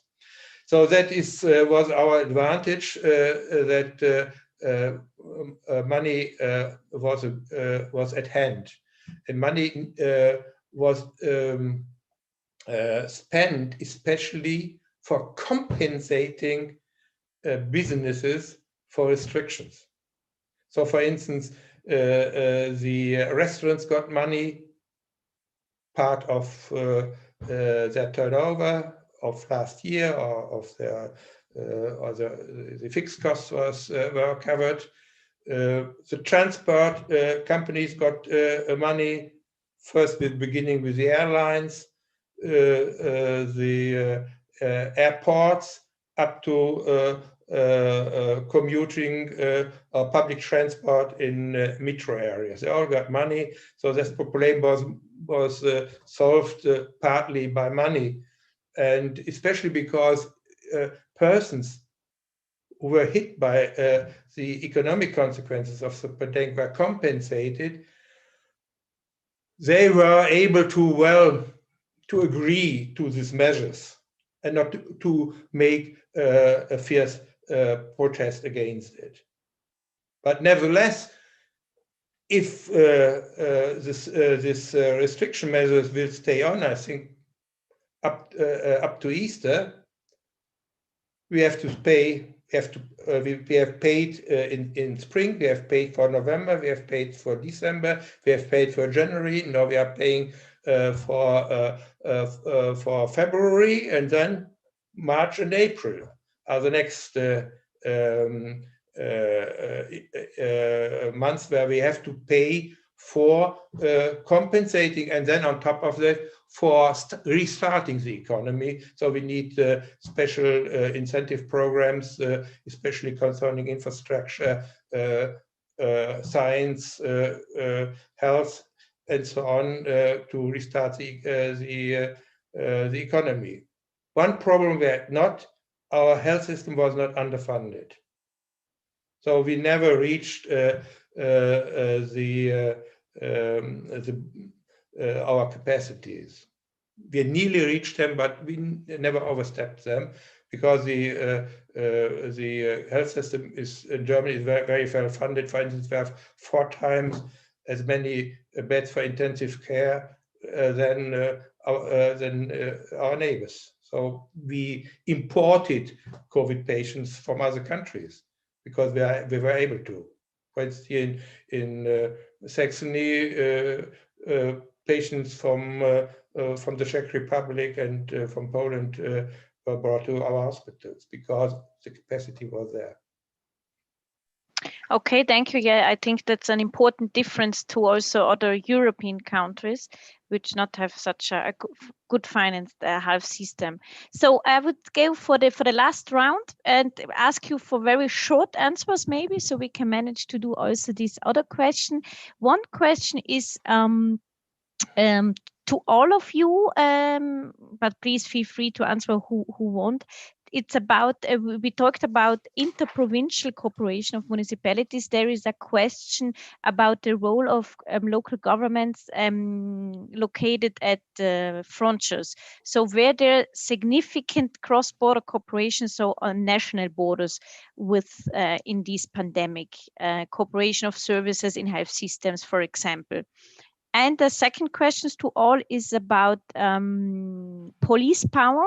Has the local government an emergency police power? So can they declare or could they declare a state of necessity or emergency by themselves?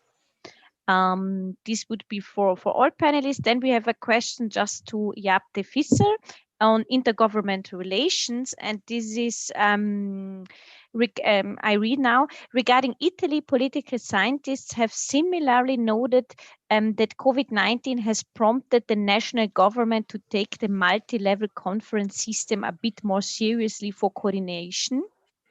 And the big question here is that or if whether intergovernmental relations on so it's an impression Jaap used before, intergovernmental relations on steroids, if they are a durable phenomenon, and how would you answer this question concerning South Africa, especially in the view of a possible shake-up of the political landscape in the upcoming local elections? And last but not least, a short question to Professor Slack on indigenous rights and if they have been involved in the intergovernmental relations discussing the pandemic or this emergency. Thank you. So I would give the floor maybe to Jaap first again. That's fine. Yeah, that's fine. Thanks, Greta.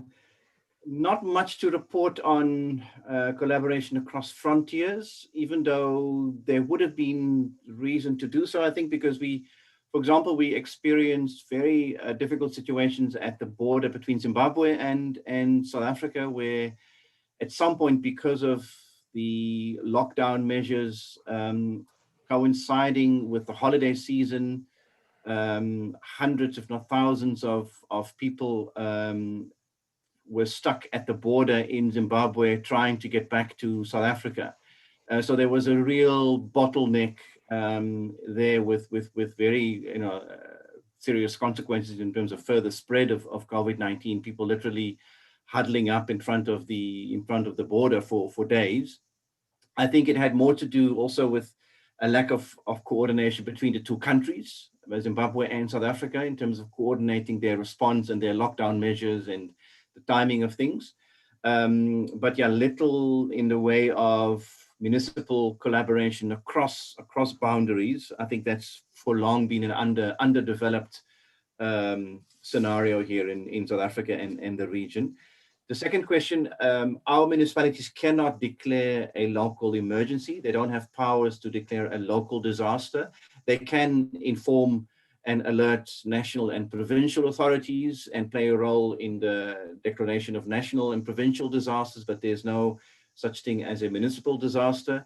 Our municipal police and also the law enforcement officials that work in municipalities, they work in terms of national regulations. So whatever our national disaster management framework decided police officials could do to enforce the lockdown, that was what municipal officials also worked with. And this went wrong on occasion. And there was a very sad, in fact, horrific tale of a gentleman in Johannesburg who was beaten to death by members of the defense force, accompanied by members of a municipal security force, because he was allegedly drinking alcohol in his own yard, which was perfectly legal. But there was this overkill response, and this is obviously always the difficulty of getting national defense force and the military and the cowboys involved in a public health response. And in fact, this was an area where city officials and metropolitan police officials were implicated in the unnecessary death of someone at the hands of defense force officials, but they were also present. So we've seen these things also going horribly wrong in South Africa. But of course, our municipalities and our law enforcement and metro police work in a quite tightly regulated national framework. Thank you, Greta. Thank you. Enid? Thank you. Let me start with your last question first on Indigenous relations. I think one of the questions said something about the Indigenous peoples negotiate directly with the Queen. I don't think so. I think they negotiate with the federal government. The Queen is the titular head of the government. They have been negotiating separately, not part of the federal provincial tables. I think it's important to note that the federal government is responsible for Indigenous peoples on reserves, but a very large portion of the Indigenous population actually lives in cities.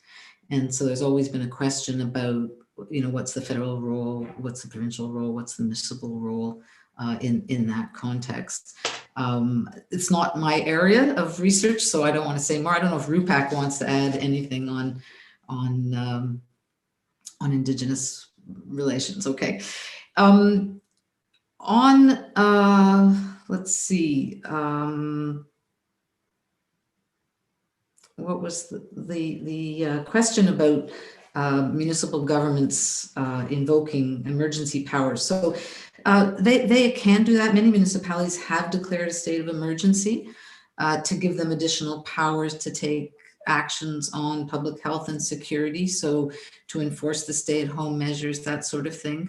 Not all of them have done it, but many have. On the frontiers question, of course, Canada has the longest undefended border in the world with the United States.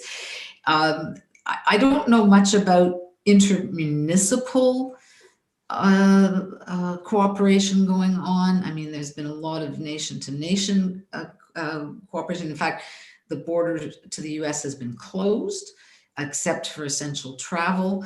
I don't know what that means, because people do travel back and forth across the borders. There's issues around testing and quarantining, but it does, it's really a nation-to-nation thing. I mean, there was one interesting story of, I don't know if you know the geography, but the US is here, Canada's above, and Alaska is up here, and that's a US state, and people were supposedly flying from the US to Alaska, which is not crossing borders, but they were stopping in the province of British Columbia, and local people were getting very upset that Americans who weren't supposed to be there were actually stopping in Canada, perhaps on their way to Alaska.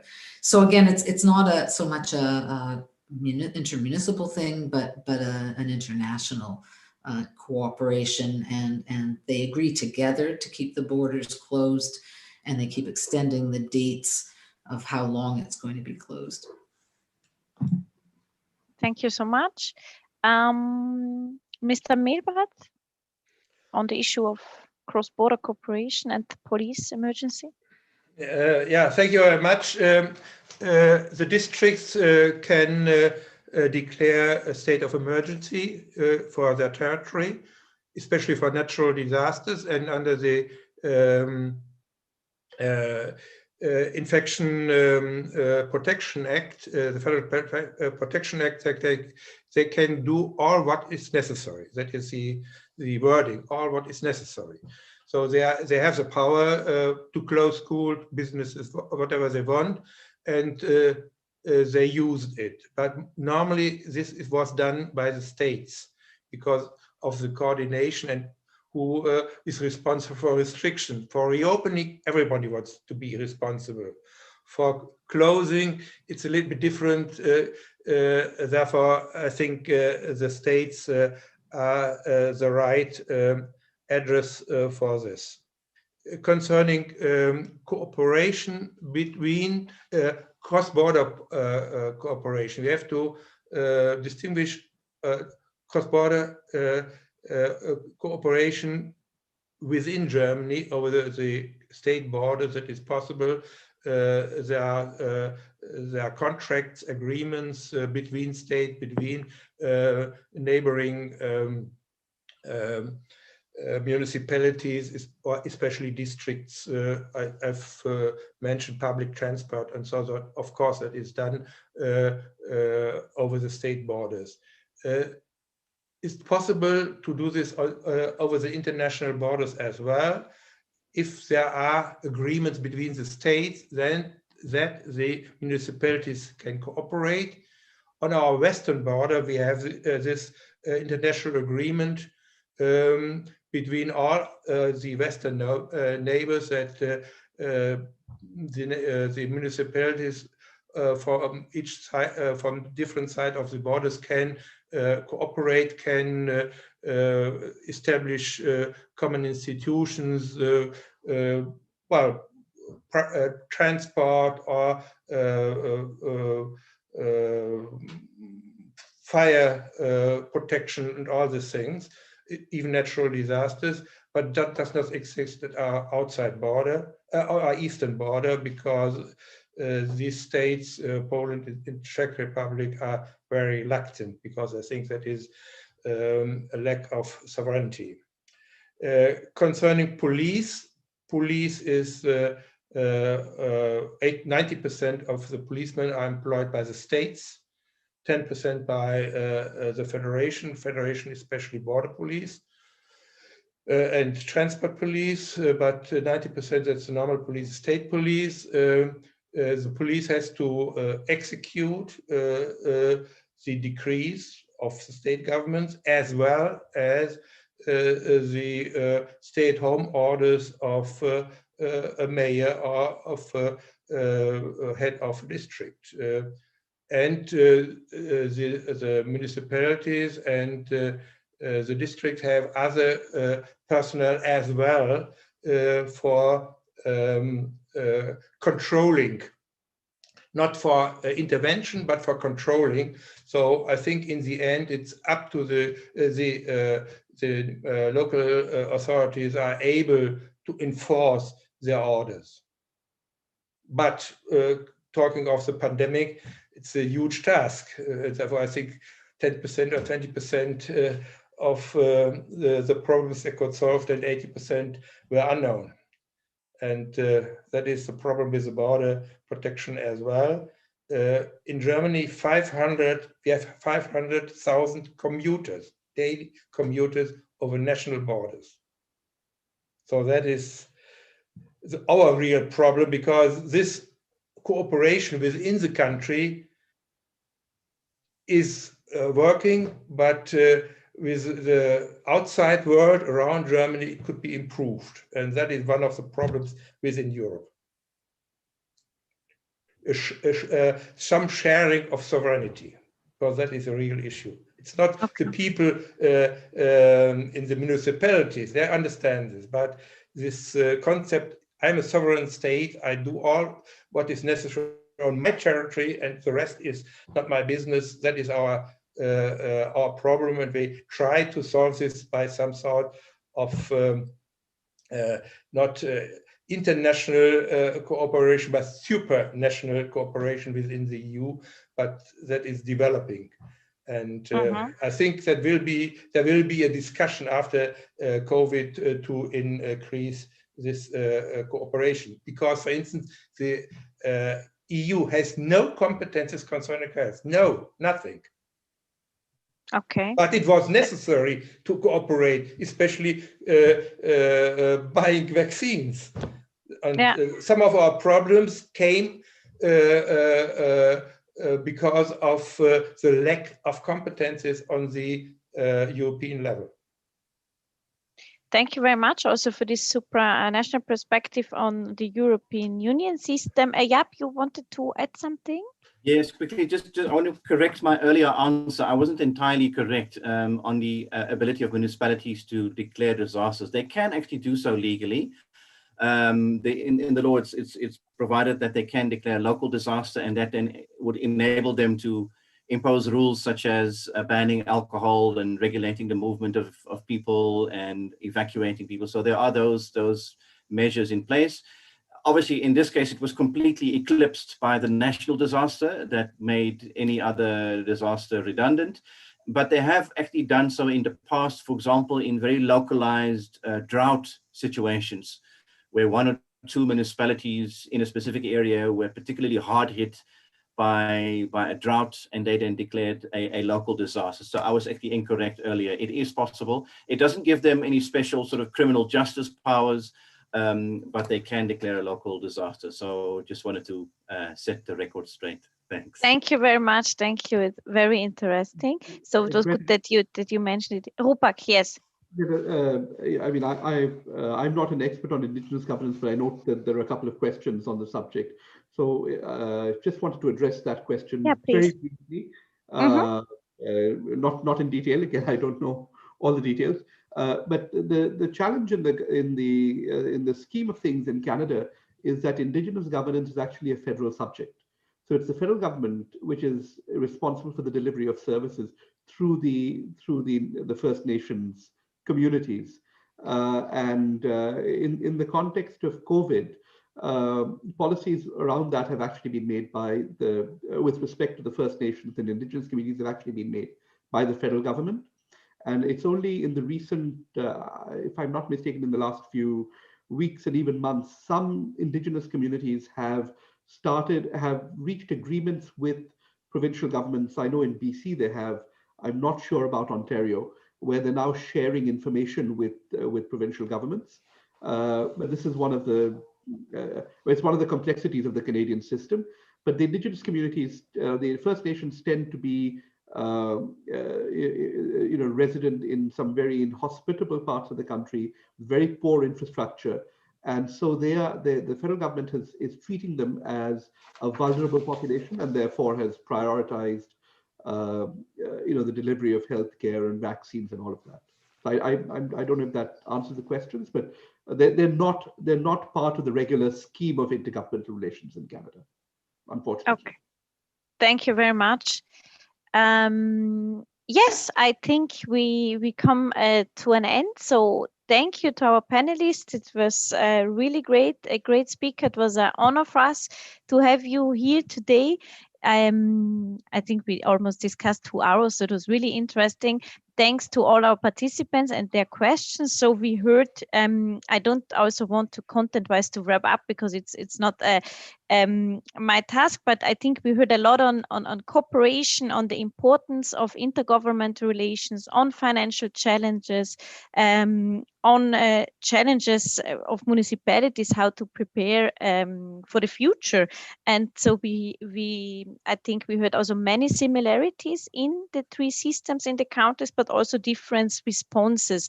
So of course, based sometimes because also of the different tradition or the different status of local governments. And for me, it was very interesting. Thank you very much for your insights. I hand over to Rupak for his greetings and maybe last word, but from my side, thank you very much. I really hope we see us also really again in the near future. So stay safe and all the best from Bolzano and from Eurac. And special thanks also to our technical staff from Eurac behind the scenes. Thank you. So just to add to what Greta says, I want to thank our panelists, Jaap, Enid, Georg. Thank you for making the time to participate in this. I'm sure the students of the winter school appreciated very much your participation in this. For me personally, it's always wonderful to learn new things, and each time I interact with you, I do. So thank you again for taking the time to do this. Greta, thank you very much for your collaboration. Thank you, Rupak. It's been a wonderful collaboration with the Institute over the years, and we look forward to more of this in the time to come.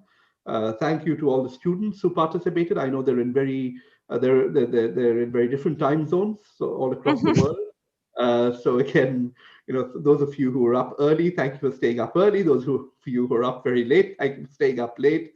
And last but not the least, of course, to my colleagues behind the scenes and sort of your colleagues, Greta at Eurac, behind the scenes, who've made this all possible. Thank you so much. Thank you. Bye. Thank you. Bye-bye. Bye. Thank you.